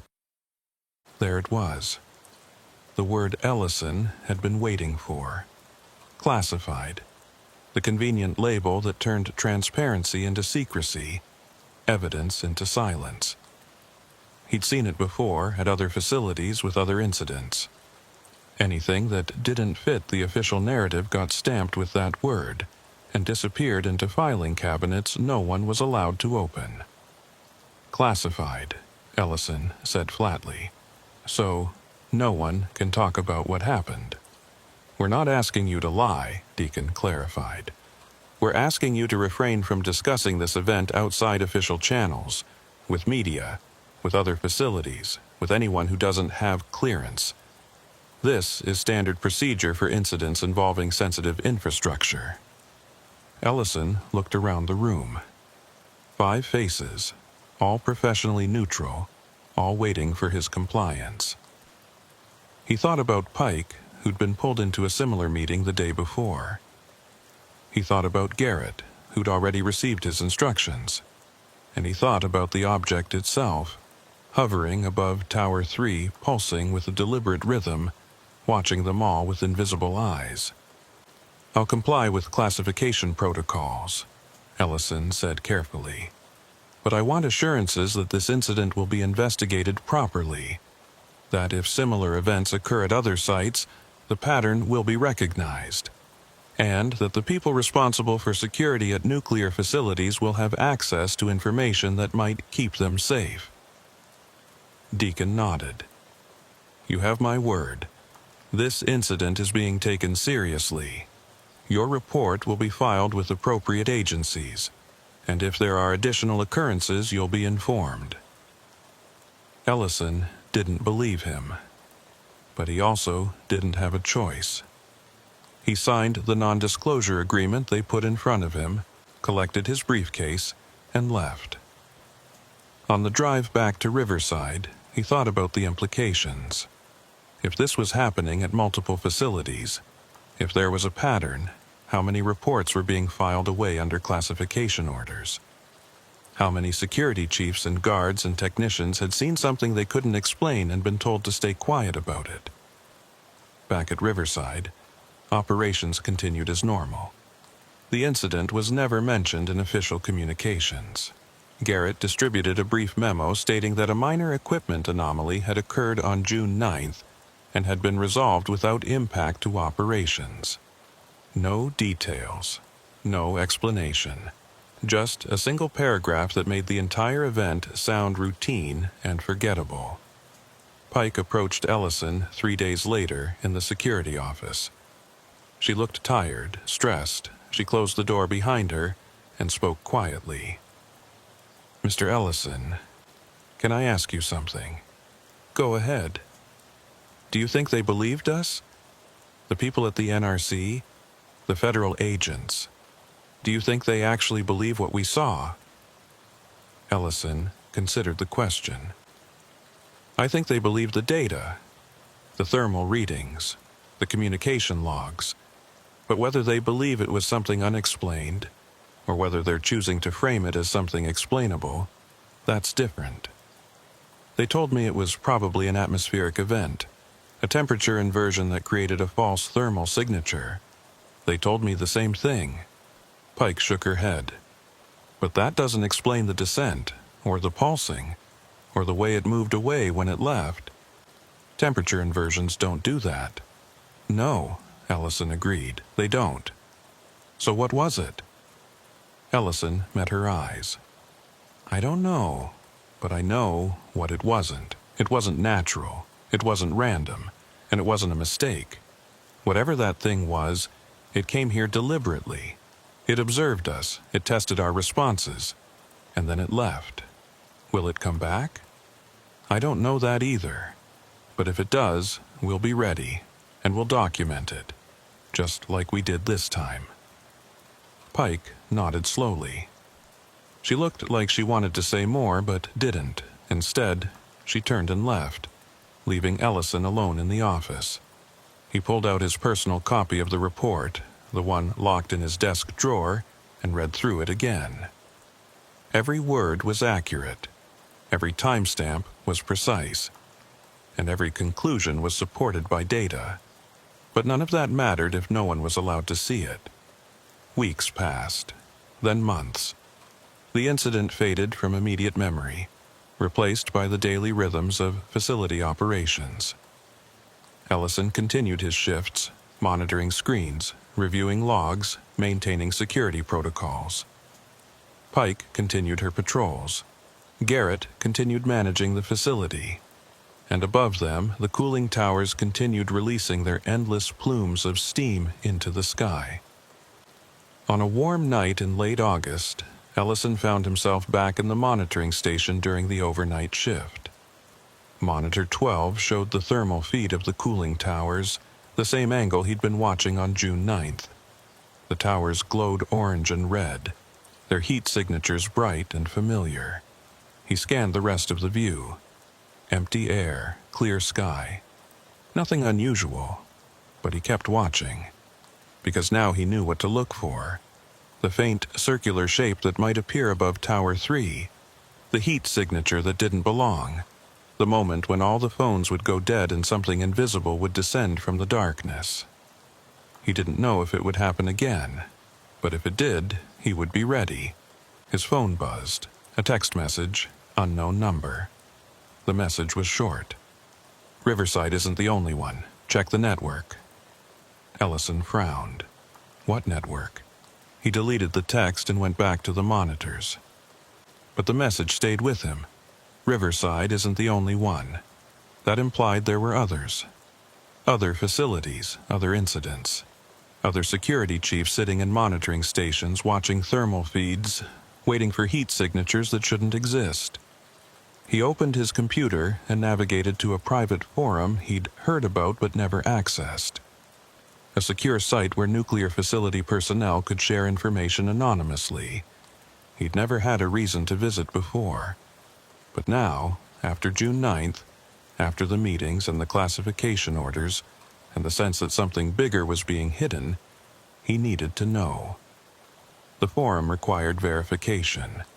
He submitted his credentials through an encrypted process and waited. 10 minutes later, he was granted access. The interface was simple. Discussion threads organized by topic. He scrolled through them.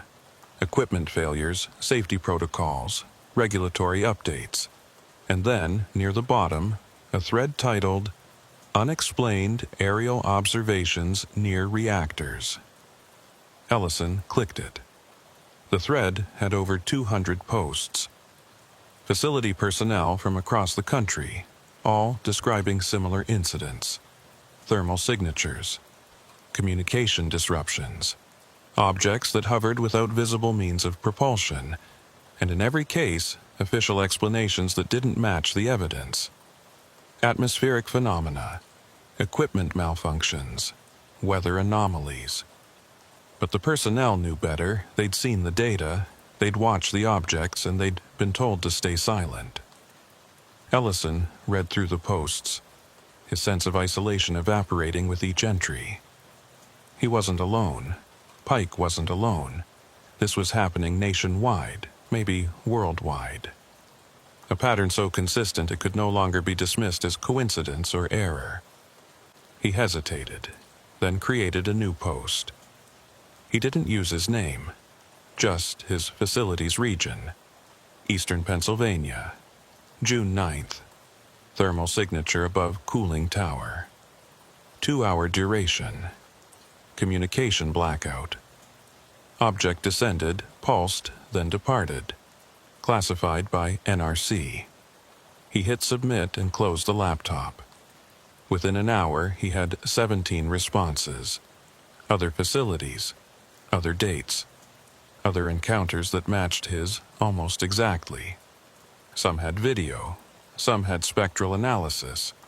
One even had radar data showing an object that shouldn't have been there but was, all of it documented, all of it suppressed. Ellison leaned back in his chair and looked at the monitors. The facility was quiet. The towers released their steam. The sky was clear, but now he knew. Riverside wasn't unique. The object above Tower 3 wasn't an isolated incident.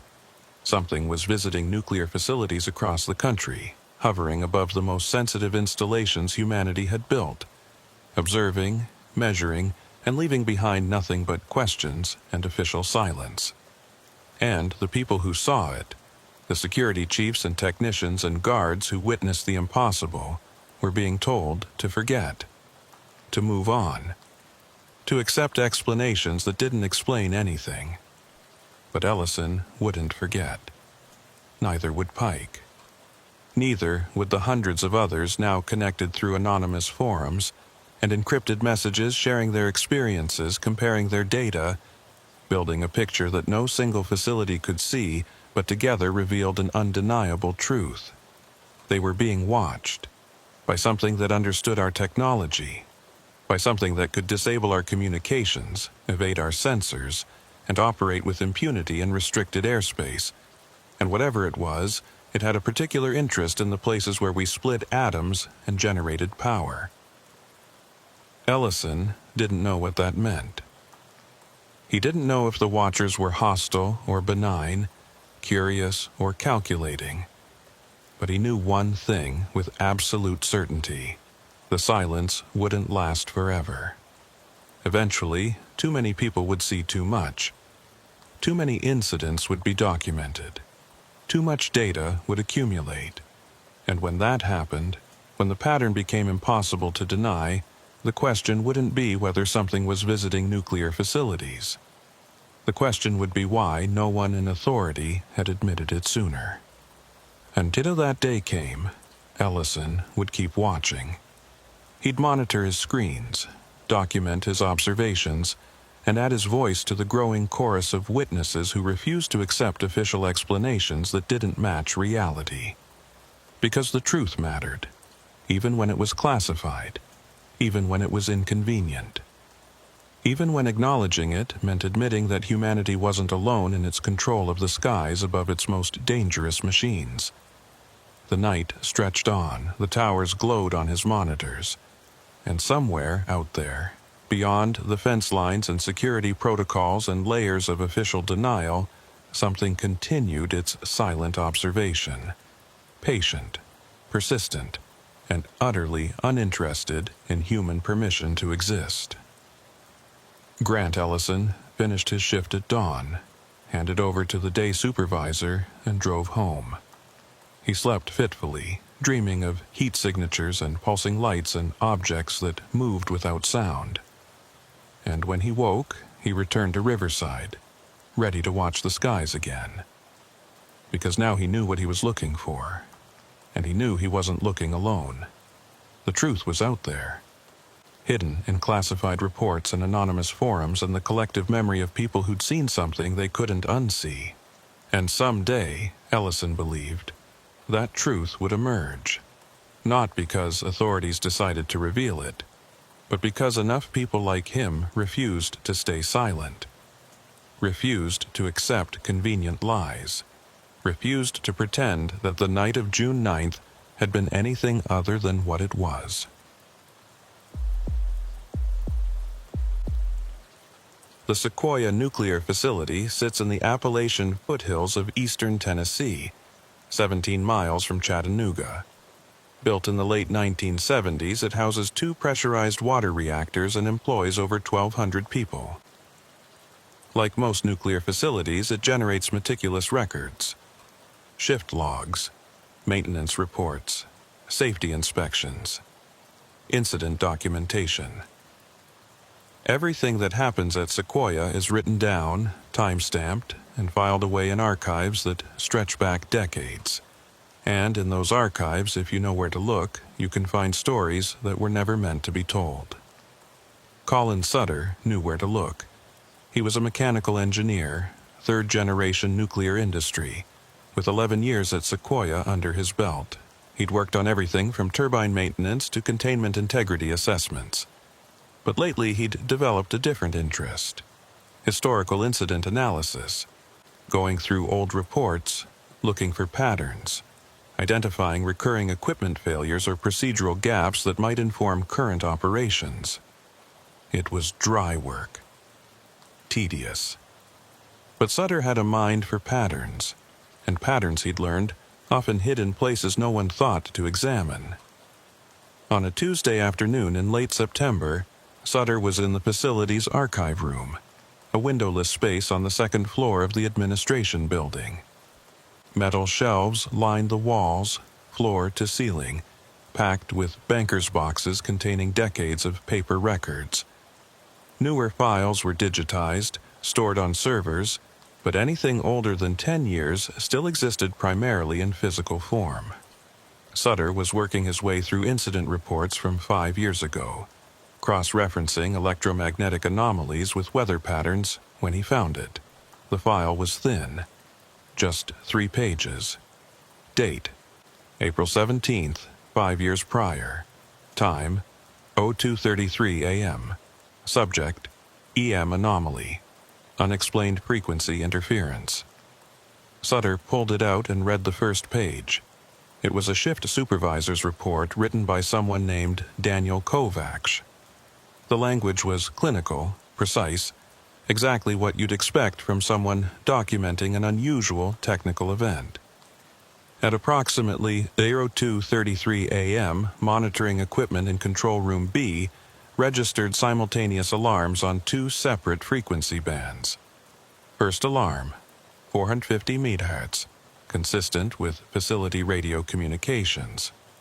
Second alarm, 1.2 GHz, outside normal operational parameters. Both alarms triggered within the same 2-second window. Initial assessment suggested equipment malfunction. However, diagnostic checks revealed all systems functioning normally. No source for the 1.2 GHz signal was identified. Alarm duration, 4 minutes, 17 seconds. Systems returned to baseline at 02:37 a.m. without intervention. Sutter frowned. Two frequency bands alarming simultaneously wasn't unusual in itself. Cross-channel interference happened, but the fact that diagnostics found nothing wrong, and that the alarms cleared on their own without any corrective action, that was odd. He flipped to the second page. It was a technical log, showing the exact timestamps and signal strengths. The 450 MHz alarm had peaked at 02:33:14. The 1.2 GHz alarm at 02:33:16. 2 seconds apart. Both had sustained for exactly 4 minutes and 17 seconds, then dropped to zero at 02:37:31. The third page was different. It was a handwritten note, paper-clipped to the back of the report. The handwriting was hurried, almost illegible, but Sutter could make out most of it. Guard from East Perimeter called in. Reported visual on unidentified aerial light during same time frame. Suggested correlation. Forwarding to Security Chief for review. DK. Sutter sat back in his chair. Unidentified aerial light. During the same time frame as the EM anomalies. He looked at the report again. There was no mention of the aerial sighting in the official documentation. Just the technical data about the frequency alarms. But the handwritten note confirmed that someone had seen something, and someone else, this Kovacs, had thought it was worth noting. He checked the file header. It was marked, reviewed, no action required. That was it. No follow-up investigation, no additional reports attached, just 3 pages documenting an unexplained event, a potential aerial sighting, and then nothing. Filed away and forgotten. Sutter pulled out his phone and photographed all 3 pages. Then he logged into the facility's digital archive system on the computer terminal in the corner of the room. He searched for the incident report by date and reference number. The system loaded for a moment, then returned a result. File found. He clicked it. The document opened. 2 pages. The shift supervisor's report and the technical log. No handwritten note. No mention of an aerial sighting. He compared the digital version to the physical file in his hand. The first 2 pages were identical. But the third page, the handwritten note about the guard and the unidentified light, was missing from the digital archive. Someone had scanned the official report but left out the additional documentation. Accidentally? Or deliberately? Sutter closed the file and logged out. He put the physical report back in its box and made a note of the location. 3rd shelf, left side, box labeled April-June 5 years prior.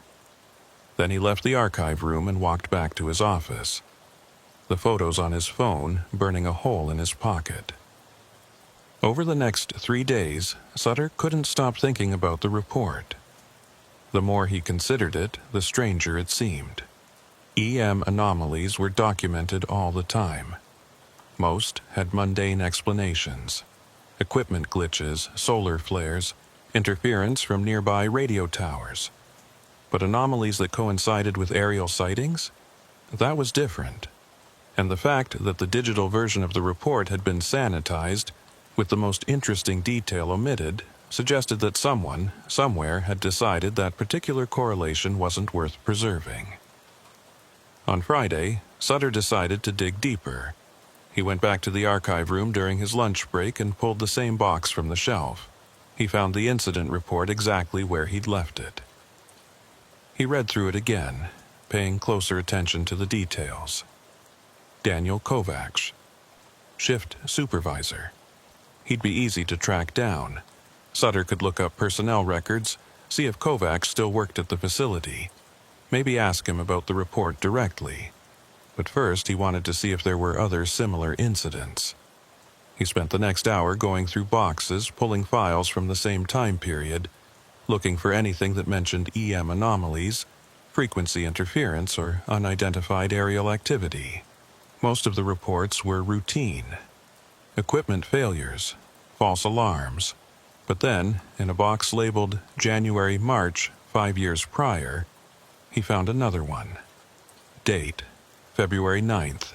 Time, 03:18 a.m. Subject, unexplained radio disruption. The report was similar to the first. Monitoring equipment had registered interference on multiple frequency bands. Duration, 6 minutes. No identified source. Systems cleared on their own. And at the bottom, another handwritten note. Perimeter Patrol reported unusual lights above Northeast Sector during disruption.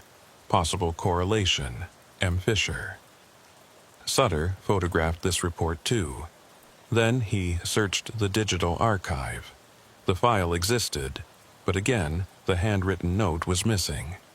2 incidents. Same pattern.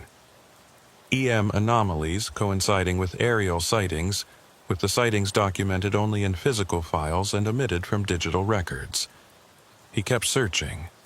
Over the next 2 hours, he found 3 more reports, all from the same 5-year period, all documenting EM anomalies during overnight shifts, and all with handwritten notes mentioning lights, objects, or unusual aerial activity that never made it into the digital versions. Someone had gone through the physical files, scanned the official documentation, and systematically excluded anything that suggested a connection between electromagnetic interference and unidentified objects. Sutter photographed everything. Then he returned to his office and started writing. Not an official report, just notes. Dates, times, frequencies, durations. He compiled a spreadsheet showing the pattern. 5 incidents over a 3-month period, all between 02:00 and 4:00 a.m., all with EM anomalies lasting 4 to 6 minutes, all with handwritten notes about aerial sightings. The pattern was too consistent to be random, and the systematic omission of the aerial sighting details from the digital archive was too deliberate to be an accident. He needed more information. He needed to talk to the people who'd written those reports. Daniel Kovacs, M. Fisher, the guards who'd seen the lights. But tracking down personnel from 5 years ago wasn't easy. People transferred, retired, moved on to other facilities. He'd need access to HR records, and that required justification. He couldn't just request employee information without a good reason, unless he asked someone who already had that access. Sutter thought about the people he knew at Sequoia who might be able to help. Most were engineers or technicians, focused on their own work, not particularly interested in old incident reports. But there was one person who might be different. Rhea Morgan. She wasn't a facility employee. She was an independent researcher, contracted by the Department of Energy to conduct a historical safety analysis. She'd been at Sequoia for 6 months, given full access to archives, personnel records, and documentation. And she was exactly the kind of person who'd be interested in patterns that didn't add up. Sutter had met her twice. Once in the archive room, where she'd been reviewing maintenance logs. Once in the cafeteria, where they'd had a brief conversation about procedural evolution in nuclear facilities. She was sharp, analytical, and, more importantly, she wasn't bound by the same internal politics that kept most Sequoia employees from asking uncomfortable questions. On Monday morning, Sutter found her in the archive room. She was seated at one of the long tables, surrounded by open boxes and stacks of paper. When she saw him, she looked up and smiled. "Mr. Sutter, looking for more patterns?" "Actually," he said, closing the door behind him, "I found one, and I think you're going to want to see it." He pulled out his phone and showed her the photographs. Morgan leaned forward, studying each image carefully. When she reached the handwritten notes about the aerial sightings, her expression changed. Not surprised, interested. Like someone who'd just found a piece of a puzzle they'd been working on for a long time. "Where did you find these?" she asked. "Here. Physical files from 5 years ago. EM anomalies during overnight shifts. But when I checked the digital archive, the notes about the aerial sightings were missing. Someone scanned the official reports but left out the additional documentation." Morgan sat back and crossed her arms. "That's not standard archival procedure. When physical files are digitized, everything gets scanned. Headers, attachments, notes, unless someone specifically decides certain details aren't relevant. Or certain details are inconvenient." She met his eyes. "You think someone's covering something up?" "I think someone decided that EM anomalies and aerial sightings shouldn't be documented together. And I want to know why." Morgan was quiet for a moment. Then she said, "Show me the boxes." They spent the next hour going through the archive together. Sutter showed her the 5 reports he'd found. Morgan examined each one, taking notes, cross-referencing dates and times. Then she started pulling additional boxes, looking for related incidents. By early afternoon, they'd found 2 more, 7 total incidents over a 4-month period, all documenting EM anomalies, all with handwritten notes mentioning aerial activity, and all with those notes missing from the digital archive. "This isn't random," Morgan said. "This is a pattern. Someone reviewed these files and made a deliberate decision to exclude the aerial sighting information from the digital records. Why? Because EM anomalies are explainable. Equipment malfunctions, solar activity, atmospheric interference, but EM anomalies that coincide with unidentified objects. That's harder to explain, and nuclear facilities don't like things they can't explain." Sutter nodded. "So, what do we do?" Morgan thought for a moment. "We tracked down the people who wrote these reports, the shift supervisors, the guards. We interview them, find out what they saw, find out if there's more to these incidents than what made it into the files. Can you get access to personnel records?" "I already have it. I'll pull the names. You arrange meetings. We do this quietly, off the record, and we see where it leads." Sutter agreed. They divided the names. Morgan would track down Daniel Kovacs and M. Fisher. Sutter would find the guards who'd been on duty during the incidents. And together, they'd piece together what really happened during those overnight shifts 5 years ago. When something appeared in the sky above Sequoia, and someone decided the world didn't need to know. Finding Daniel Kovacs turned out to be easier than Sutter expected. Morgan pulled his personnel file on Tuesday morning.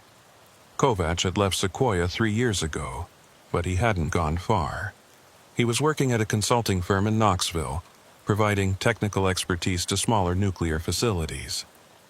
Morgan called him, using her DOE credentials, explaining that she was conducting a historical safety review and wanted to interview former shift supervisors about incident documentation procedures.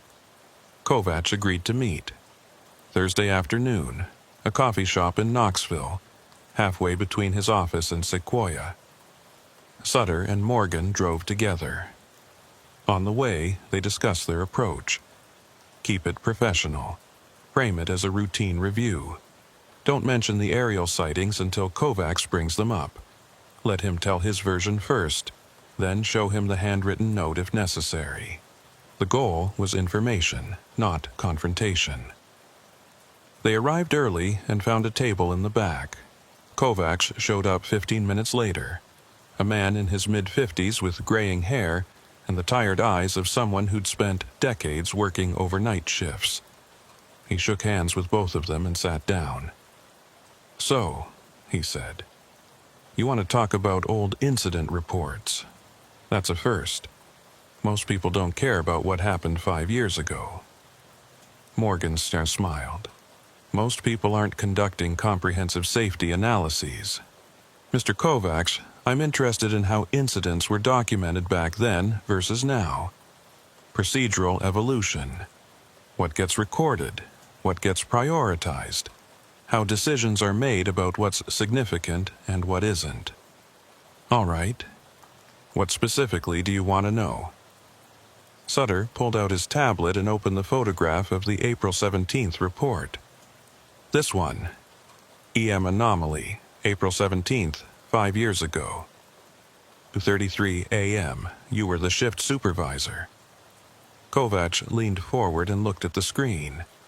After a moment, recognition crossed his face. "Yeah, I remember that night. 2 frequency bands alarming at once. We ran diagnostics, found nothing wrong, and the alarms cleared on their own. Weird, but not unheard of." "The report mentions 450 megahertz and 1.2 GHz, Morgan said. "Was there ever an explanation for the 1.2 GHz signal?" "No. That was the strange part. 450 megahertz is our radio band. We use it for facility communications. But 1.2 GHz, that's not something we operate on. Could have been external interference, cell tower, satellite uplink. Something nearby causing a spike, but we never pinpointed a source." Sutter swiped to the next image. The handwritten note. "Do you remember writing this?" Kovacs squinted at the screen. His expression shifted. "I wrote that, yes. One of the guards called in during the anomaly, said he saw something in the sky. I made a note of it, attached it to the report, and forwarded everything to the security chief." "What did the guard see?"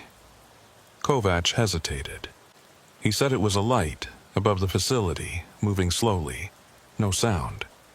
He thought it might be a drone or a helicopter, but there was no noise, and it was too high for a drone. I told him to document it in his shift log, and I added the note to my report so there'd be a record of the timing. The EM anomaly and the sighting happened at the same time. Seemed like it might be relevant." "Did anyone follow up?"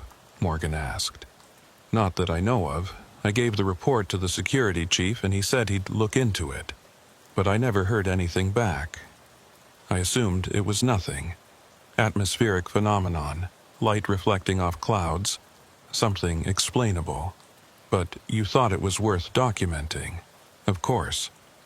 If there's a correlation between EM interference and something happening in the airspace above the facility, that's a security issue. Even if it's just a coincidence, you document it. That's the job." Sutter leaned back. "Mr. Kovacs, when your report was digitized, the handwritten note wasn't included. It's in the physical file, but not in the digital archive. Do you know why?" Kovacs frowned. "No, everything should have been scanned. That's standard procedure. If the note's missing, someone made a decision not to include it." "Would that be the security chief's decision?" "Probably. Or someone higher up. If they reviewed the report and decided the aerial sighting wasn't relevant, they might have excluded it from the digital version, streamlining, removing extraneous details." "Is an aerial sighting during an EM anomaly extraneous?" Morgan asked. Kovacs met her eyes. "No, it's not. But I don't make those decisions. I just write the reports." They talked for another 20 minutes. Kovacs gave them the name of the guard who'd called in the sighting. A man named Thomas Garrett.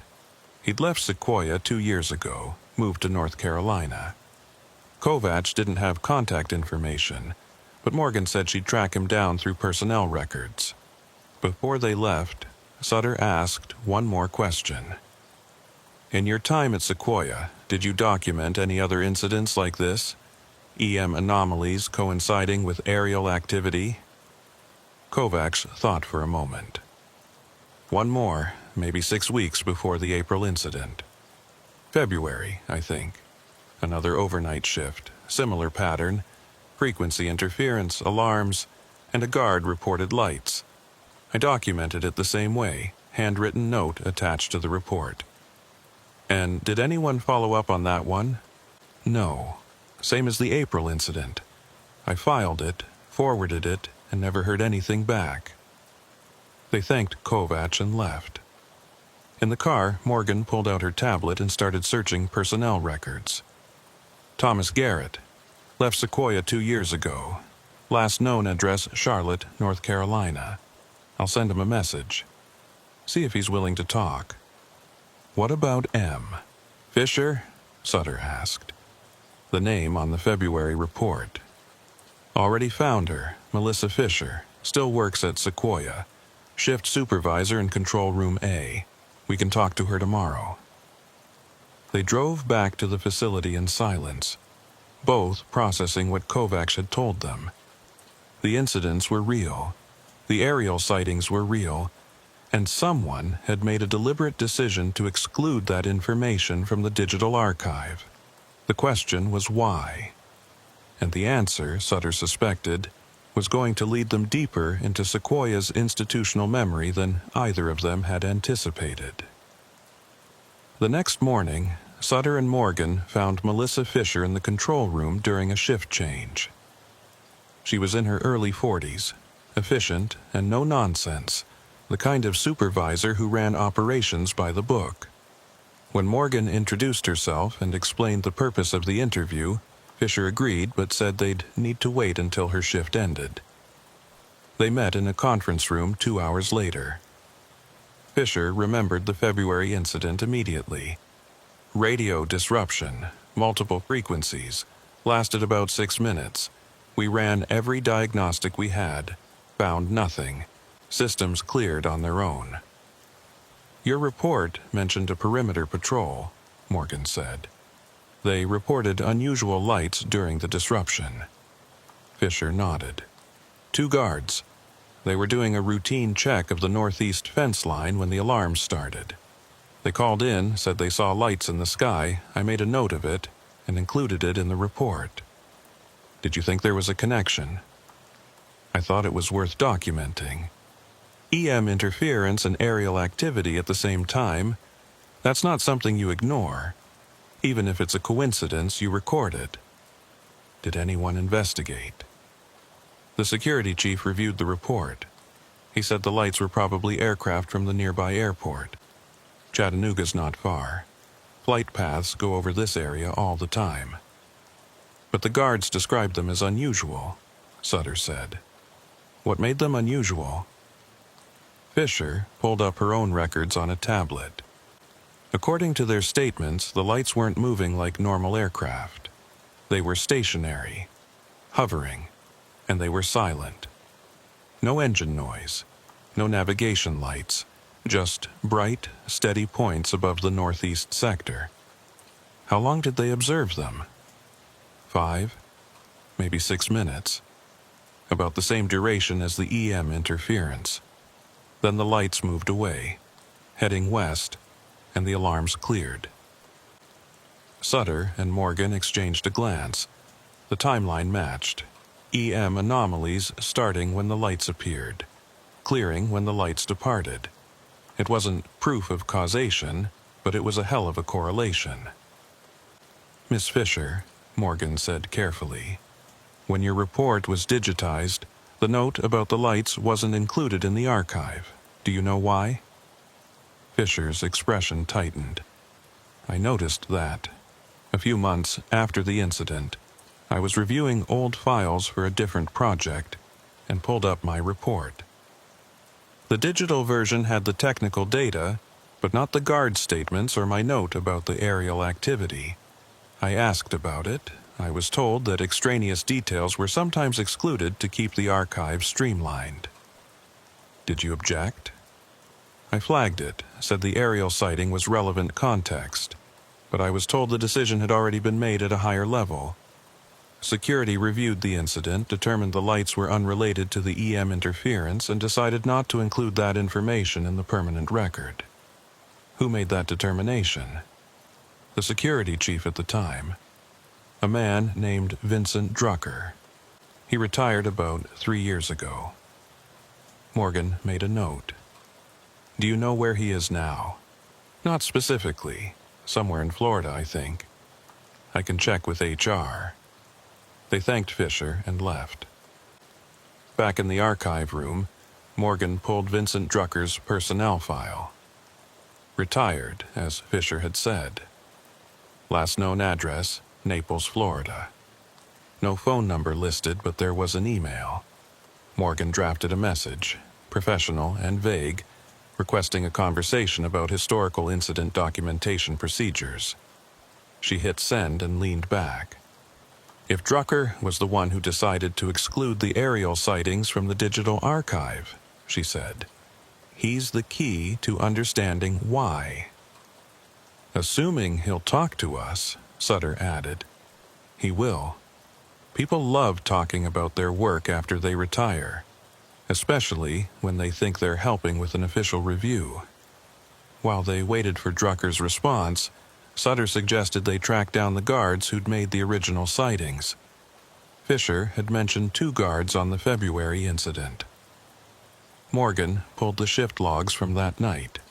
The guards were listed, Marcus Delaney and Sarah Yoon. Both had left Sequoia within a year of the incident. Delaney had transferred to another TVA facility in Alabama. Yoon had left the nuclear industry entirely, according to her personnel file. Last known employment, private security firm in Nashville. Morgan made calls. Delaney was harder to reach, working rotating shifts at Brown's Ferry nuclear plant. But Yoon responded to Morgan's message within hours. She was willing to talk, but only in person, and only somewhere away from any nuclear facility. They arranged to meet at a restaurant in Nashville the following afternoon. Sarah Yoon was in her early 30s, compact and alert, with the kind of watchful posture that came from years of security work. She arrived at the restaurant 10 minutes early and chose a table in the back corner, facing the door. When Sutter and Morgan introduced themselves, she shook hands but didn't smile. "Before we start," Yoon said, "I need to know what this is about. Your message said historical review, but that's vague. Are you investigating the facility? Am I in some kind of trouble?" "You're not in trouble," Morgan assured her. "We're reviewing how incidents were documented 5 years ago. Specifically, incidents involving electromagnetic anomalies and aerial sightings." Yoon's expression shifted. Not surprise, recognition. "The lights. Yes. The night of February 9th, you were on perimeter patrol with Marcus Delaney. You reported seeing lights during an EM disruption."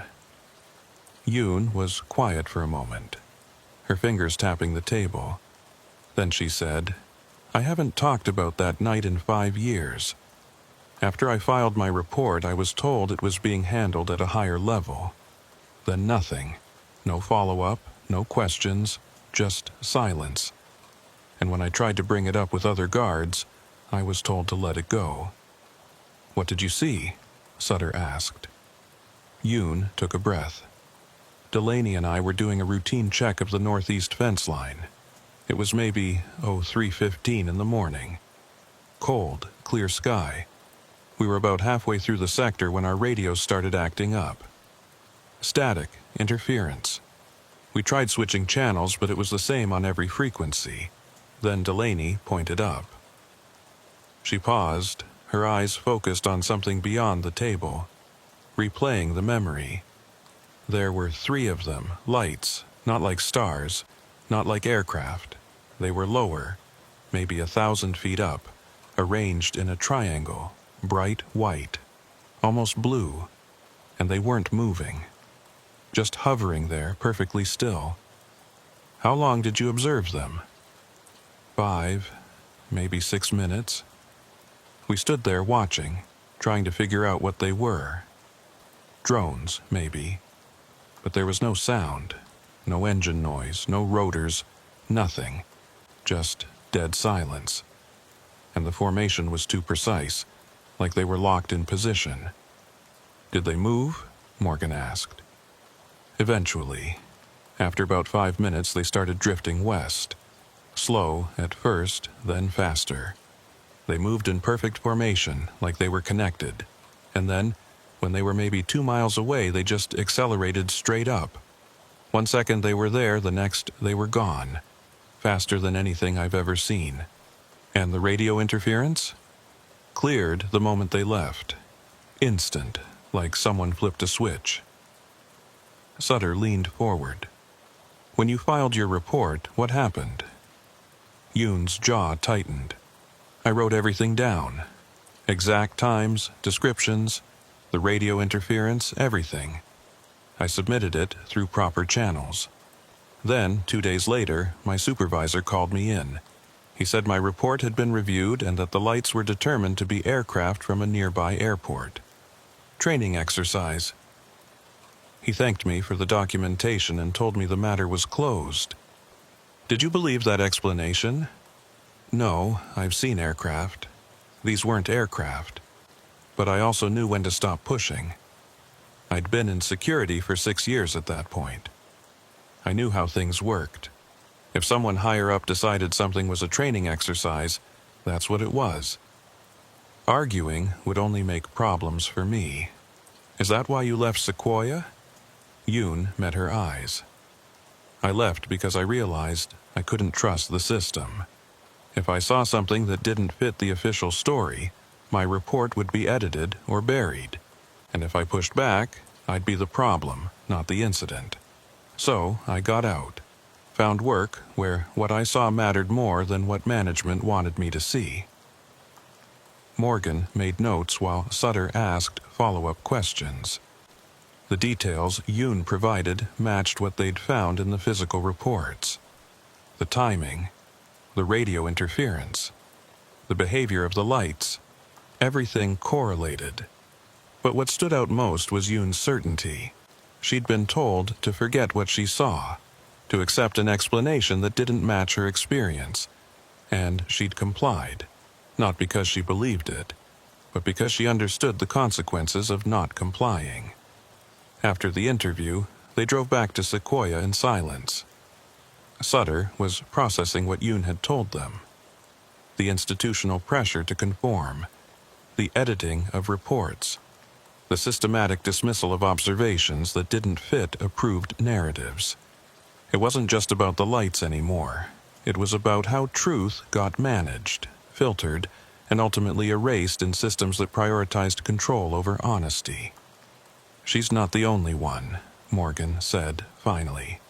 I've been talking to people at other facilities, same pattern everywhere. Guards see things, they report them.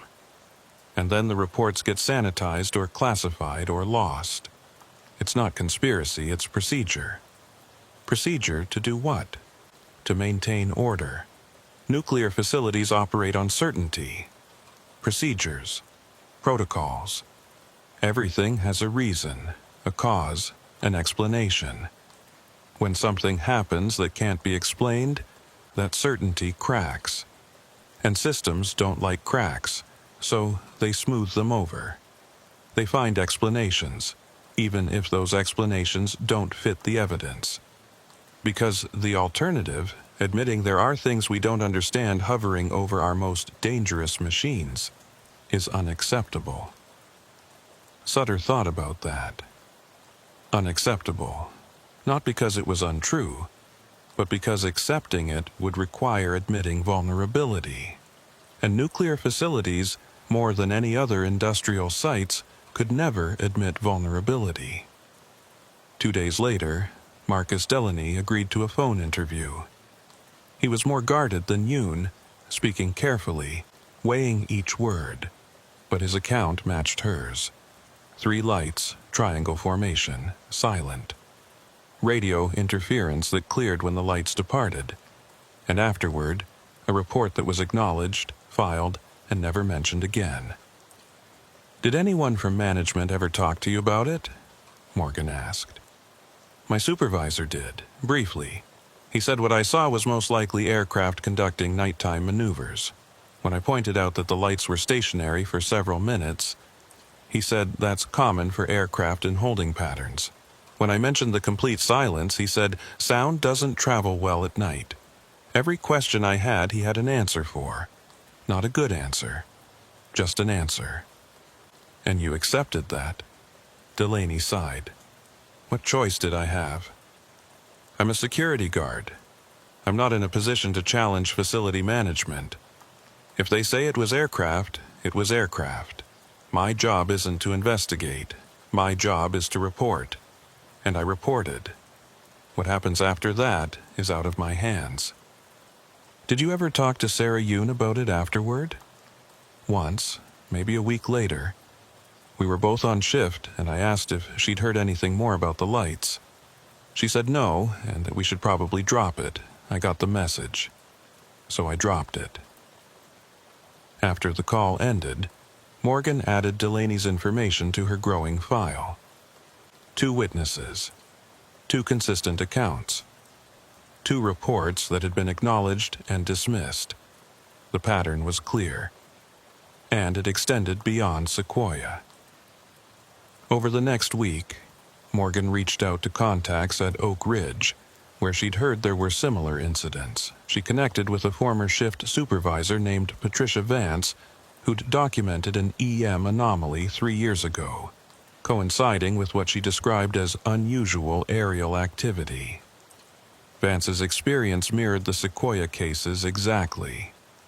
Report filed, explanation provided, subject closed. When Vance tried to follow up months later, she was told the file had been moved to a classified archive she no longer had access to. "They do that," Vance explained over the phone. "Any incident that doesn't have a clean technical explanation gets kicked upstairs, and once it's upstairs, it's in a different system. Restricted access. Most people at the facility level never see it again. Where does it go? TVA headquarters, I assume. Maybe DOE, maybe somewhere else. But it leaves the facility, and we're told it's being handled by experts, which is code for stop asking questions." Morgan thanked her and ended the call. Then she looked at Sutter, who'd been listening. "This is bigger than we thought. It's not just Sequoia, it's systematic across the entire nuclear industry. Reports go in, details get stripped out, files get classified, and witnesses get told to forget what they saw." "So, what's the end game?" Sutter asked. "Someone, somewhere, is collecting all these reports. What are they doing with them? Maybe analyzing them, maybe just filing them away, or maybe they're being shared with agencies we don't have clearance to know about. Defense, intelligence, agencies that study things the public isn't supposed to know exist." Sutter felt a chill. The implications were staggering. If these incidents were being systematically documented, classified, and moved to federal agencies, it meant someone at a very high level knew exactly what was happening, and that someone had decided the information needed to be controlled, not disclosed. "We need to find out where the files go," he said. "If we can track them past the facility level, we might find out who's really managing this information. And how do we do that? We're already being watched. If we push any harder, we'll be shut down completely." Sutter thought for a moment. "What if we don't push? What if we pull?" "What do you mean?" "We're trying to chase files upstream, into systems we don't have access to. But what if we go downstream instead? Find people who've left the industry, people who don't have anything to lose by talking. Build the picture from the outside in." Morgan considered that. It was riskier in some ways, but safer in others. Talking to former employees didn't require facility access, didn't trigger security reviews. And people who'd already left had less reason to stay silent. "All right," she said, "let's do it." I'll compile a list of everyone who worked on these incidents and left within 2 years. We interview them systematically, see what they remember, see what they were told, and we see if anyone knows where the files went after they left the facility. It took 3 weeks, but they found 12 former employees willing to talk. Guards, technicians, shift supervisors. All of them had documented or witnessed incidents involving EM anomalies and aerial sightings, and all of them told the same story. Reports filed, explanations provided, files moved to restricted systems, and a pervasive message: don't talk about it. But one interview stood out. A former IT specialist named Raymond Ochoa, who'd worked at Sequoia's data center 6 years ago. His job had been managing the facility's digital archives, including the migration of physical files to electronic systems. When Morgan asked about the EM anomaly reports, Ochoa's response was immediate. I remember those. There was a directive from TVA headquarters. Specific files related to EM anomalies were flagged for special handling. We were told to scan the official technical documentation but exclude supplementary materials unless they were directly relevant to equipment function. Who issued the directive? It came through the facility director's office, but the authorization was from TVA corporate. Legal department, I think. The language was very specific. Minimize extraneous information to streamline archival efficiency. But everyone knew what it meant. Strip out anything that didn't fit the technical narrative. Did you question it? Internally, yes, but not officially. I was a contractor. My job was to follow procedures, not evaluate them. So I did what I was told. I scanned the pages marked for inclusion and set aside the pages marked as supplementary. Those went back into physical storage.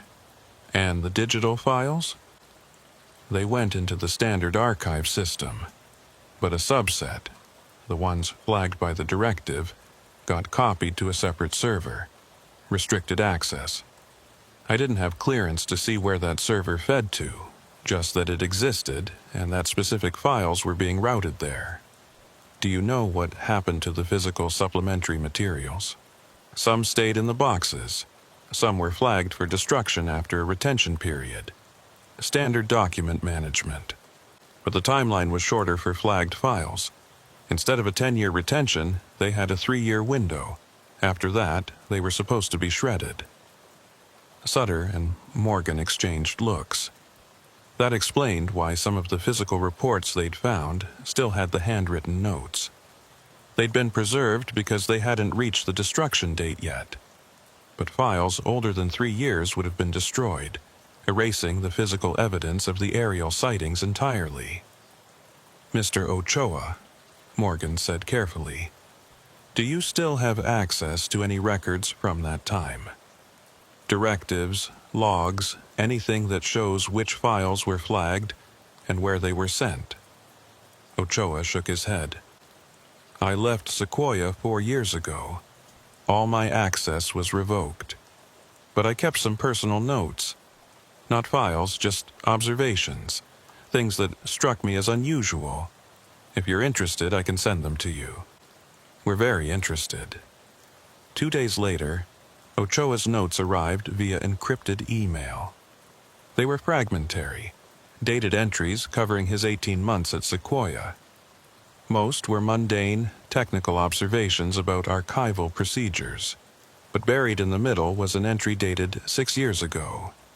Received directive to segregate EM anomaly files, approximately 40 files total, spanning 5-year period, files copied to restricted server designated TVA classified 001.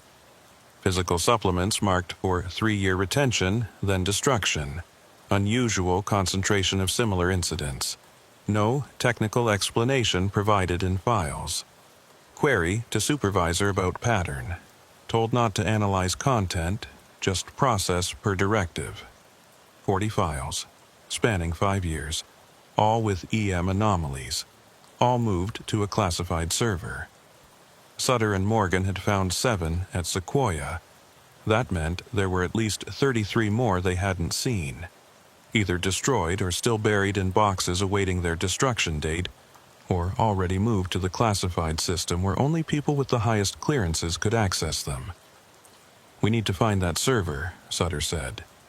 "TVA classified 001. If we can get access, we'll see the full scope."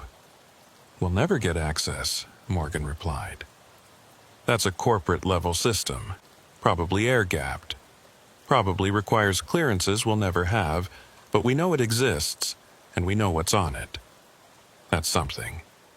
It was something, but it wasn't enough. Knowing that evidence existed wasn't the same as being able to present it. And without access to that classified server, they were stuck. They could document the pattern. They could interview witnesses. They could show that reports were being systematically sanitized. But they couldn't prove what was in the files that had been removed, unless they could find someone who'd seen them. Morgan spent the next 2 days searching for anyone who might have had access to TVA Classified 001. Facility directors, corporate security personnel, federal regulators. But everyone she contacted either didn't know about the server or wouldn't admit to knowing about it.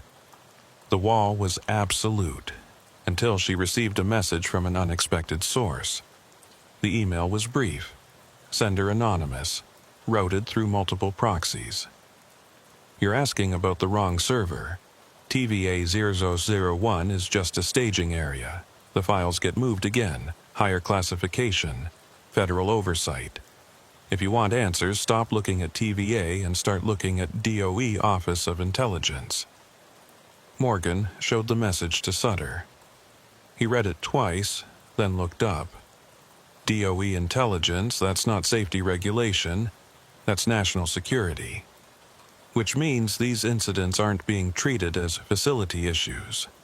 They're being treated as threats, or intelligence assets. They sat in silence, the implications settling around them. If the files were being routed to DOE Intelligence, it meant the incidents were being analyzed at the highest levels of government. It meant someone had decided that unidentified objects hovering over nuclear facilities were significant enough to warrant federal attention. And it meant that the suppression they'd encountered wasn't just institutional caution.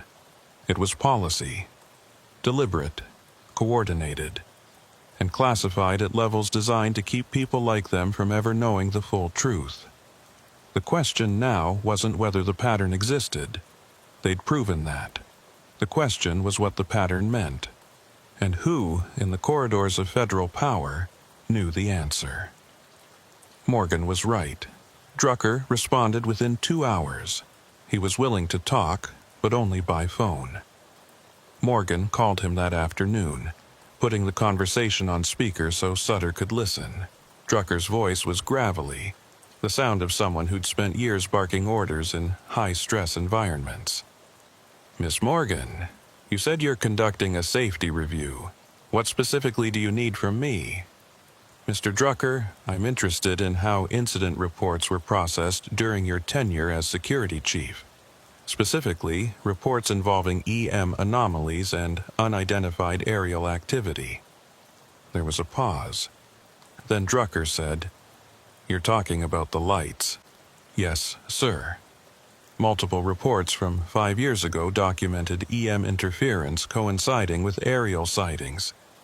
Those sightings were noted in the physical files but excluded from the digital archive. I'd like to understand the decision-making process behind that." Another pause. Longer this time. When Drucker spoke again, his tone was guarded. "Who's asking? DOE? NRC? Someone else?" "I'm an independent researcher contracted by DOE. This is part of a historical safety analysis. We're looking at how facilities document and respond to unexplained events." "Unexplained, right." Drucker sighed. "Look, Ms. Morgan, I'll tell you what I told the people at NRC back then. The lights were unidentified, but that doesn't mean they were significant. Aircraft, drones, atmospheric phenomena. There are a dozen explanations for lights in the sky, and just because they happen to appear during EM anomalies doesn't mean there's a connection. But you documented the correlation in the physical files, Morgan pressed. The shift supervisors attached notes, guards gave statements. Why exclude that from the digital archive? Because it's not relevant to facility operations. EM anomalies are technical issues. We document them because they affect equipment. But lights in the sky? That's not a safety concern. Including that information in the permanent record would have created unnecessary attention. Questions from regulators. Media inquiries. Public panic. So I made a call. I kept the technical data and removed the extraneous details. With whose authorization? Mine. I was the security chief. That was my job. To assess threats and manage information flow. And I assessed those lights as non-threatening. Even though you couldn't identify them. Especially because I couldn't identify them. If I'd flagged them as a security issue, it would have triggered an investigation. Federal agencies crawling all over the facility. Operations disrupted. All for some lights that probably had a mundane explanation. So, I did what was best for the facility. I documented the facts, excluded the speculation, and moved on. Sutter leaned forward. Mr. Drucker, did you ever report these incidents to federal authorities, FAA, NRC, anyone? I filed internal reports. That's standard procedure. But I didn't escalate them. There was no reason to. The EM anomalies were minor. The lights didn't interfere with operations. Everything resolved on its own. Why create a problem where there isn't one? Because there might have been a pattern, Morgan said. 7 incidents over 4 months, all overnight shifts, all with EM anomalies and aerial sightings. That's not random. Drucker was quiet for a moment. Then he said, 7? I only remember 2 or 3. We found 7 reports in the physical archive, all from January to April, 5 years ago, all documenting the same pattern. Another silence. Longer. When Drucker spoke again, his voice had changed, less defensive, more thoughtful. If there were 7, then someone else was documenting them. I only reviewed a couple. The others must have gone through different channels. Or been buried deeper, Sutter said. Maybe. Look, I did what I thought was right at the time. I kept the facility running. I protected operations. If that meant streamlining records, so be it. But if there was a bigger pattern, if someone higher up was coordinating suppression across multiple incidents, I wouldn't know about it. That's above my level.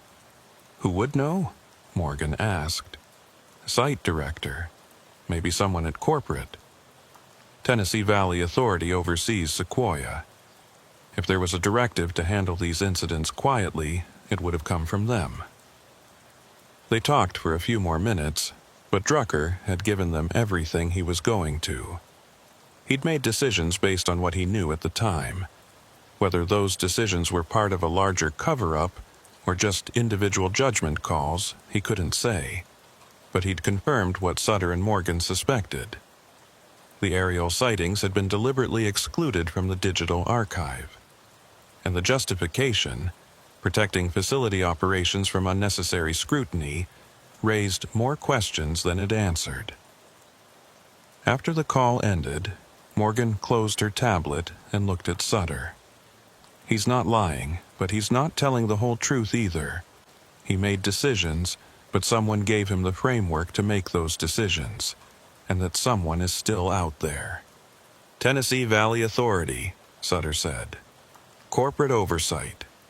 If there's a directive to suppress information about aerial incidents at nuclear facilities, it's coming from the top. And if it's coming from the top, we're not going to find it in Sequoia's archives. We're going to have to go higher. Sutter knew she was right.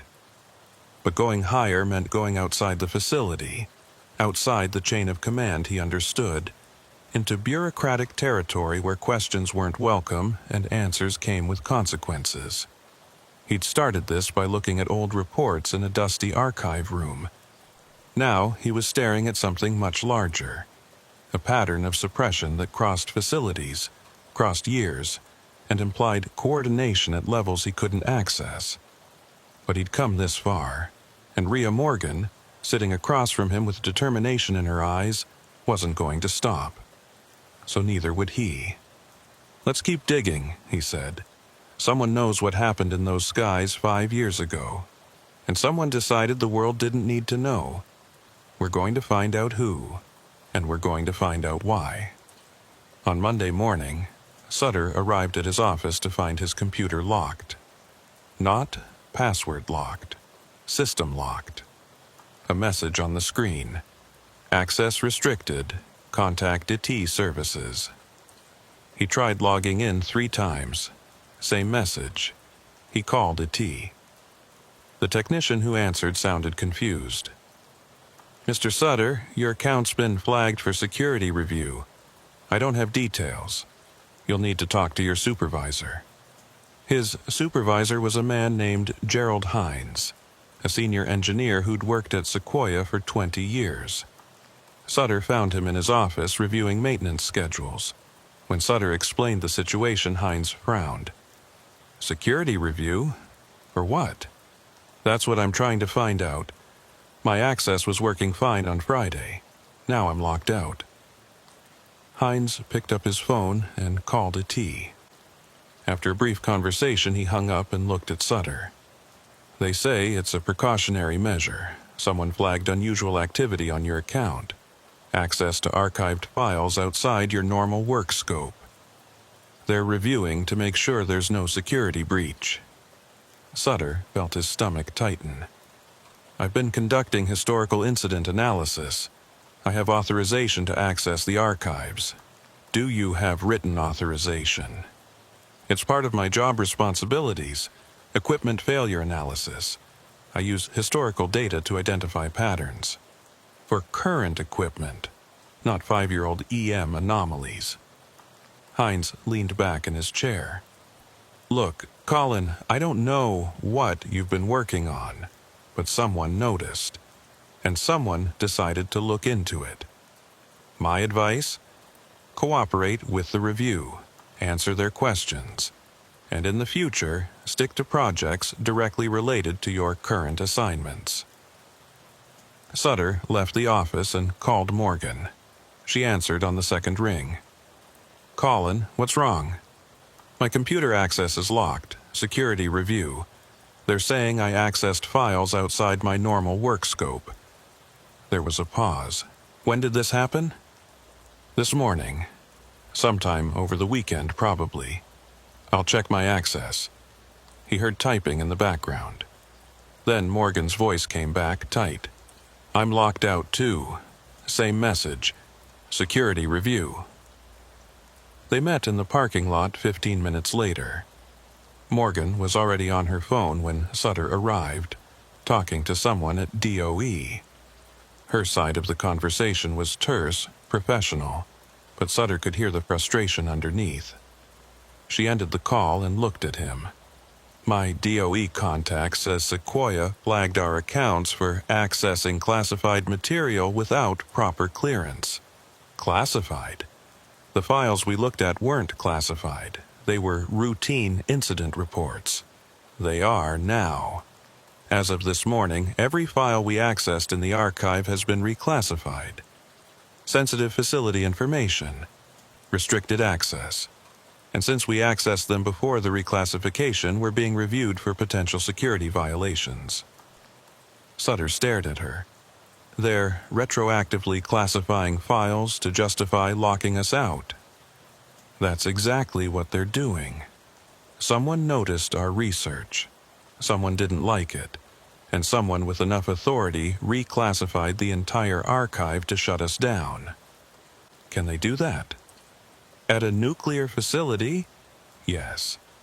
Facility directors have broad discretion over information security. If they decide something's sensitive, they can classify it.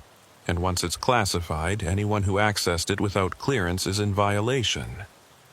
Even if it wasn't classified when we accessed it, especially then, because now they can say we should have known better, that we should have recognized sensitive information even if it wasn't marked. Sutter leaned against his car. So what do we do? Morgan was quiet for a moment. Then she said, "We go to the source. Someone made the call to reclassify those files. Someone with enough authority to lock us out and launch a security review. I want to know who, and I want to know why." She pulled out her tablet and started scrolling through contacts. "I'm calling the site director, Daniel Marsh. If anyone made this decision, it's him." Marsh agreed to meet them within the hour. His office was on the top floor of the administration building, a corner suite with a view of the reactors. He was a man in his early 60s, trim and precise, with the kind of calm authority that came from decades of managing high-stakes operations. When Sutter and Morgan entered, he gestured to chairs across from his desk. "Ms. Morgan, Mr. Sutter, I understand you have concerns about your account access." "We have concerns about the reclassification of archival materials," Morgan said. "Materials we were accessing as part of a legitimate DOE-contracted safety review." Marsh folded his hands on the desk. "The materials in question contain sensitive facility information, EM anomaly reports, equipment diagnostics, operational details. Upon review, it was determined that these files required higher security classification to protect facility integrity." "Upon whose review?" Sutter asked. "Mine, in consultation with our legal team and TVA oversight." "Mr. Marsh," Morgan said carefully, "we accessed routine incident reports. Reports that have been in the archive for 5 years. Reports that were never classified until we started looking at them. Why the sudden concern?" Marsh's expression didn't change. "Because your research revealed a pattern we hadn't fully appreciated. Multiple incidents over a short time period, all involving unexplained EM interference. That pattern, when viewed collectively, raises questions about facility security and operational reliability. Questions that, if made public, could undermine confidence in this facility. So you're classifying them to prevent disclosure. I'm classifying them to ensure they're handled appropriately. These reports contain information that could be misinterpreted, taken out of context, used to suggest problems that don't exist. Like unidentified objects interfering with facility equipment?" Sutter said. Marsh's eyes narrowed. "Mr. Sutter, I don't know what conclusions you've drawn from those reports, but let me be very clear. This facility operates under the strictest safety protocols. We have never experienced a security breach related to aerial activity. The EM anomalies you found were minor technical issues, thoroughly investigated and resolved. Any correlation with aerial sightings is coincidental and irrelevant." "Then why remove the aerial sighting information from the digital archive?" Morgan asked. "If it's irrelevant, why suppress it?" "We didn't suppress it, we streamlined it. Old reports were digitized selectively, focusing on technical data relevant to ongoing operations. Anecdotal observations about lights in the sky weren't considered operationally significant." "Who made that determination?" "The security chief at the time, Vincent Drucker, operating under standard archival protocols. Protocols that just happened to exclude the most interesting details from every report." Marsh leaned forward slightly. "Ms. Morgan, I understand you're conducting a safety review. That's valuable work. But part of safety is knowing what information serves the public interest, and what information creates unnecessary alarm. The reports you accessed document routine technical issues. The fact that some personnel noted aerial activity during those issues doesn't change the fundamental nature of the events. Equipment glitches. Atmospheric interference." nothing that posed a threat to the facility or the public. Then why lock our accounts? Sutter asked. If there's nothing significant here, why prevent us from continuing our research? Because your research crossed a line. You're not just reviewing procedures. You're building a narrative. A narrative that suggests something unexplained happened at this facility. And narratives like that, even when unfounded, can cause real harm. Regulatory scrutiny, media attention, public fear. So yes, I reclassified the files. And yes, I'm reviewing your access. Because my job is to protect this facility, and that includes protecting it from researchers who see conspiracies where there are only coincidences. Morgan stood up. Mr. Marsh, I've worked with nuclear facilities across the country. I've seen classified materials. I've respected security protocols, but I've also seen suppression. Information buried because it's inconvenient. Patterns dismissed because acknowledging them would require uncomfortable conversations. And that's what I'm seeing here. Not a security precaution, a cover-up. Marsh stood as well, his voice hardening. Be very careful with that word, Miss Morgan. You're under contract with DOE. Accusations of impropriety without evidence can end careers, including yours. Then let me see the evidence, restore our access, let us finish the review. If there's nothing to hide, you have nothing to worry about. Your access will be restored once the security review is complete. Until then, I expect you to refrain from further investigation and to keep any findings, confidential. This is not a request. They left the office in silence. Outside, in the parking lot, Morgan turned to Sutter. He's scared. That's why he's coming down hard. He knows there's something in those files that he doesn't want seen. So what do we do? We're locked out. The files are classified. If we keep pushing, we'll lose our jobs. Morgan pulled out her phone. We're not the only ones who've seen this pattern. Drucker said the incidents went through different channels. That means other people documented them. Other facilities might have similar reports. If we can find those, if we can show this is happening nationally, it stops being Sequoia's problem and starts being a federal issue. How do we access other facilities' archives? We don't have clearance. We don't need clearance. We need allies. She started scrolling through contacts. I know researchers at a dozen facilities, people conducting similar reviews. If even one of them has found reports like ours, we can build a case big enough that one site director can't bury it. Over the next 3 days, Morgan made calls.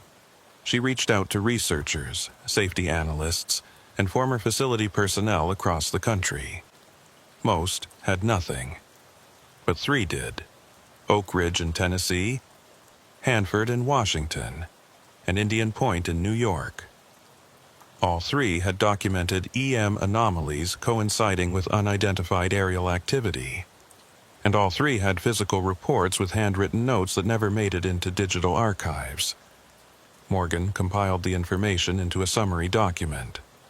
7 incidents at Sequoia, 4 at Oak Ridge, 3 at Hanford, 2 at Indian Point, 16 total incidents over a 5-year period, all at nuclear facilities, all following the same pattern.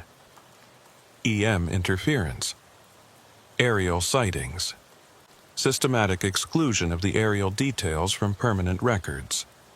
She sent the summary to her DOE contact with a cover memo. Not an accusation, just a finding. A pattern that warranted federal attention. And then she waited. 2 weeks passed.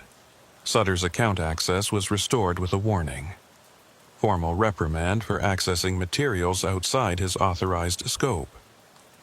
Morgan's contract was terminated. No explanation given.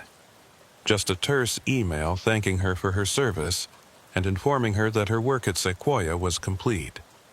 They met one last time in a diner outside Chattanooga. Morgan had already packed her things. She was heading back to D.C., looking for her next contract. Sutter was staying at Sequoia, at least for now, though he suspected his days there were numbered. "Did your DOE contact respond?" he asked. "Eventually." He said the summary was interesting but insufficient for a formal investigation. 16 incidents across multiple facilities isn't enough to establish a pattern. Could be coincidence. Could be unrelated technical issues. Without physical evidence, without witness testimony, it's just correlation. So they're burying it. They're not convinced there's anything to investigate. Or they're convinced, but they don't want to open that door. Sutter stared into his coffee. "So, that's it. We found the pattern. We documented it. And nothing happens." "Something happens," Morgan said. "It just doesn't happen the way we want. The files are classified now.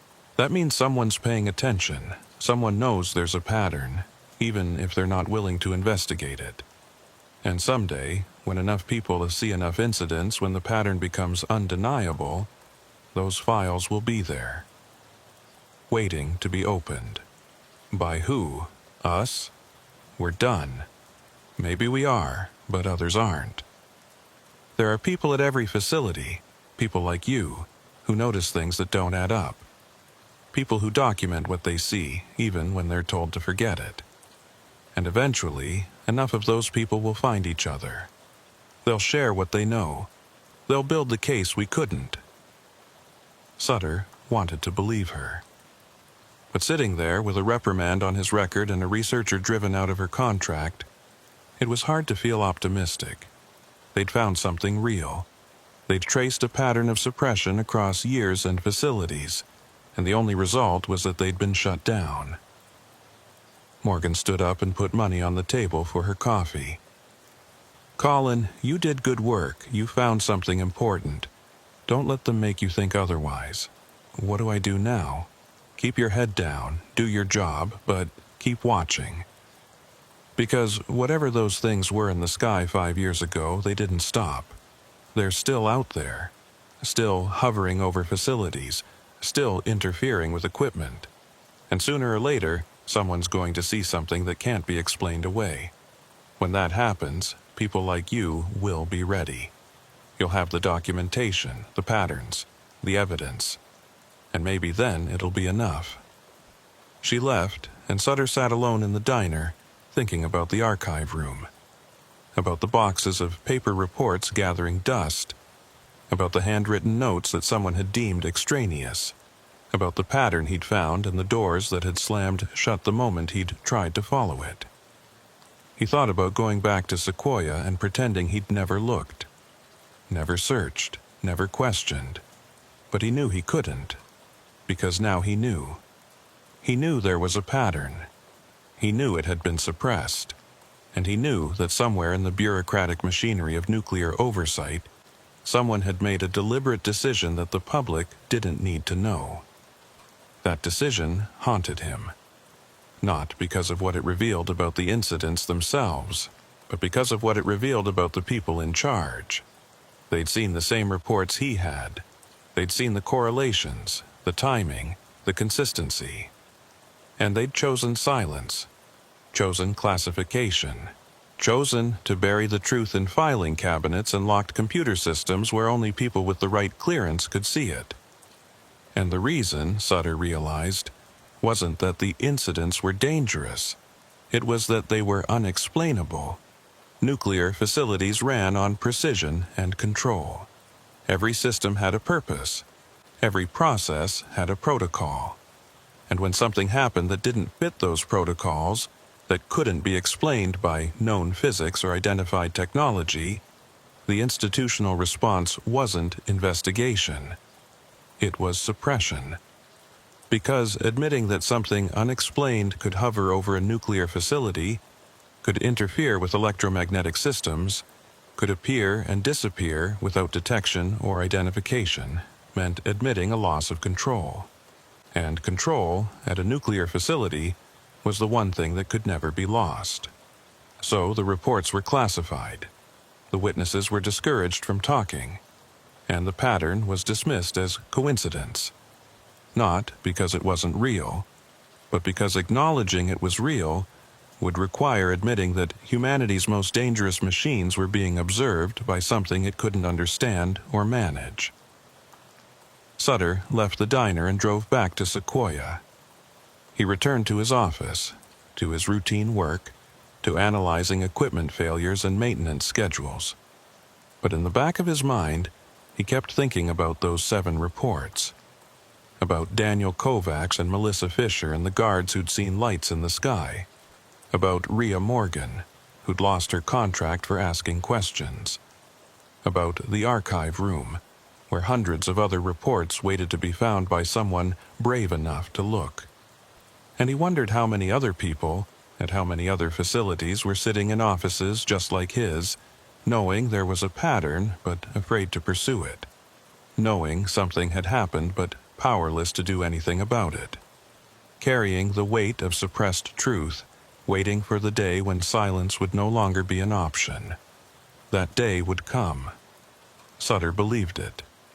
Maybe not soon. Maybe not in his career. But eventually enough incidents would accumulate. Enough witnesses would speak. Enough documentation would surface. And when it did, when the pattern became undeniable, the question wouldn't be whether something unexplained was visiting nuclear facilities. The question would be why it took so long for anyone in authority to admit it. Until then, the files would stay classified. The reports would stay buried.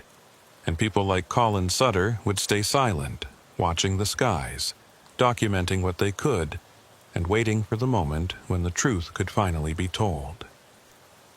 1 year later, Sutter was still at Sequoia, still working, still quiet. But in his desk drawer, locked away, was a folder.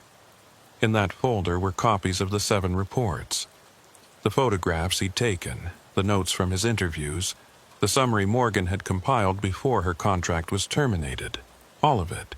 Evidence of a pattern that officially didn't exist. He'd made copies, stored them off-site. Given one to a lawyer with instructions to release it if anything happened to him. It was insurance, protection, and someday, if the circumstances were right, it would be proof. Late one night, working an overtime shift, Sutter was in his office when his computer pinged. An email, anonymous sender, no subject line, just a link to an encrypted file-sharing site.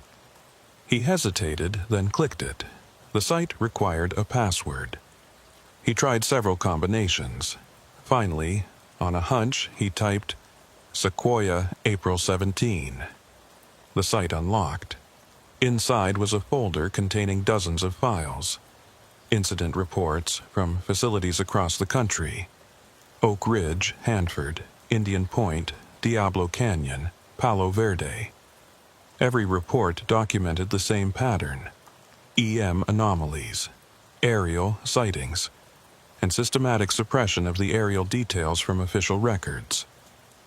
At the bottom of the folder was a text file. Sutter opened it. The message was brief. You're not alone. Keep documenting.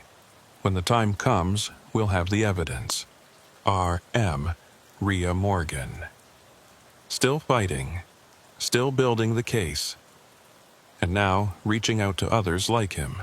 Creating a network. A quiet resistance of researchers, engineers, and analysts who knew the truth and refused to let it be buried forever. Sutter downloaded the files, encrypted them, and added his own copies to the collection. Then he replied to the email. 2 words, I'm in. Because the truth mattered. Even when it was classified. Even when acknowledging it could end careers.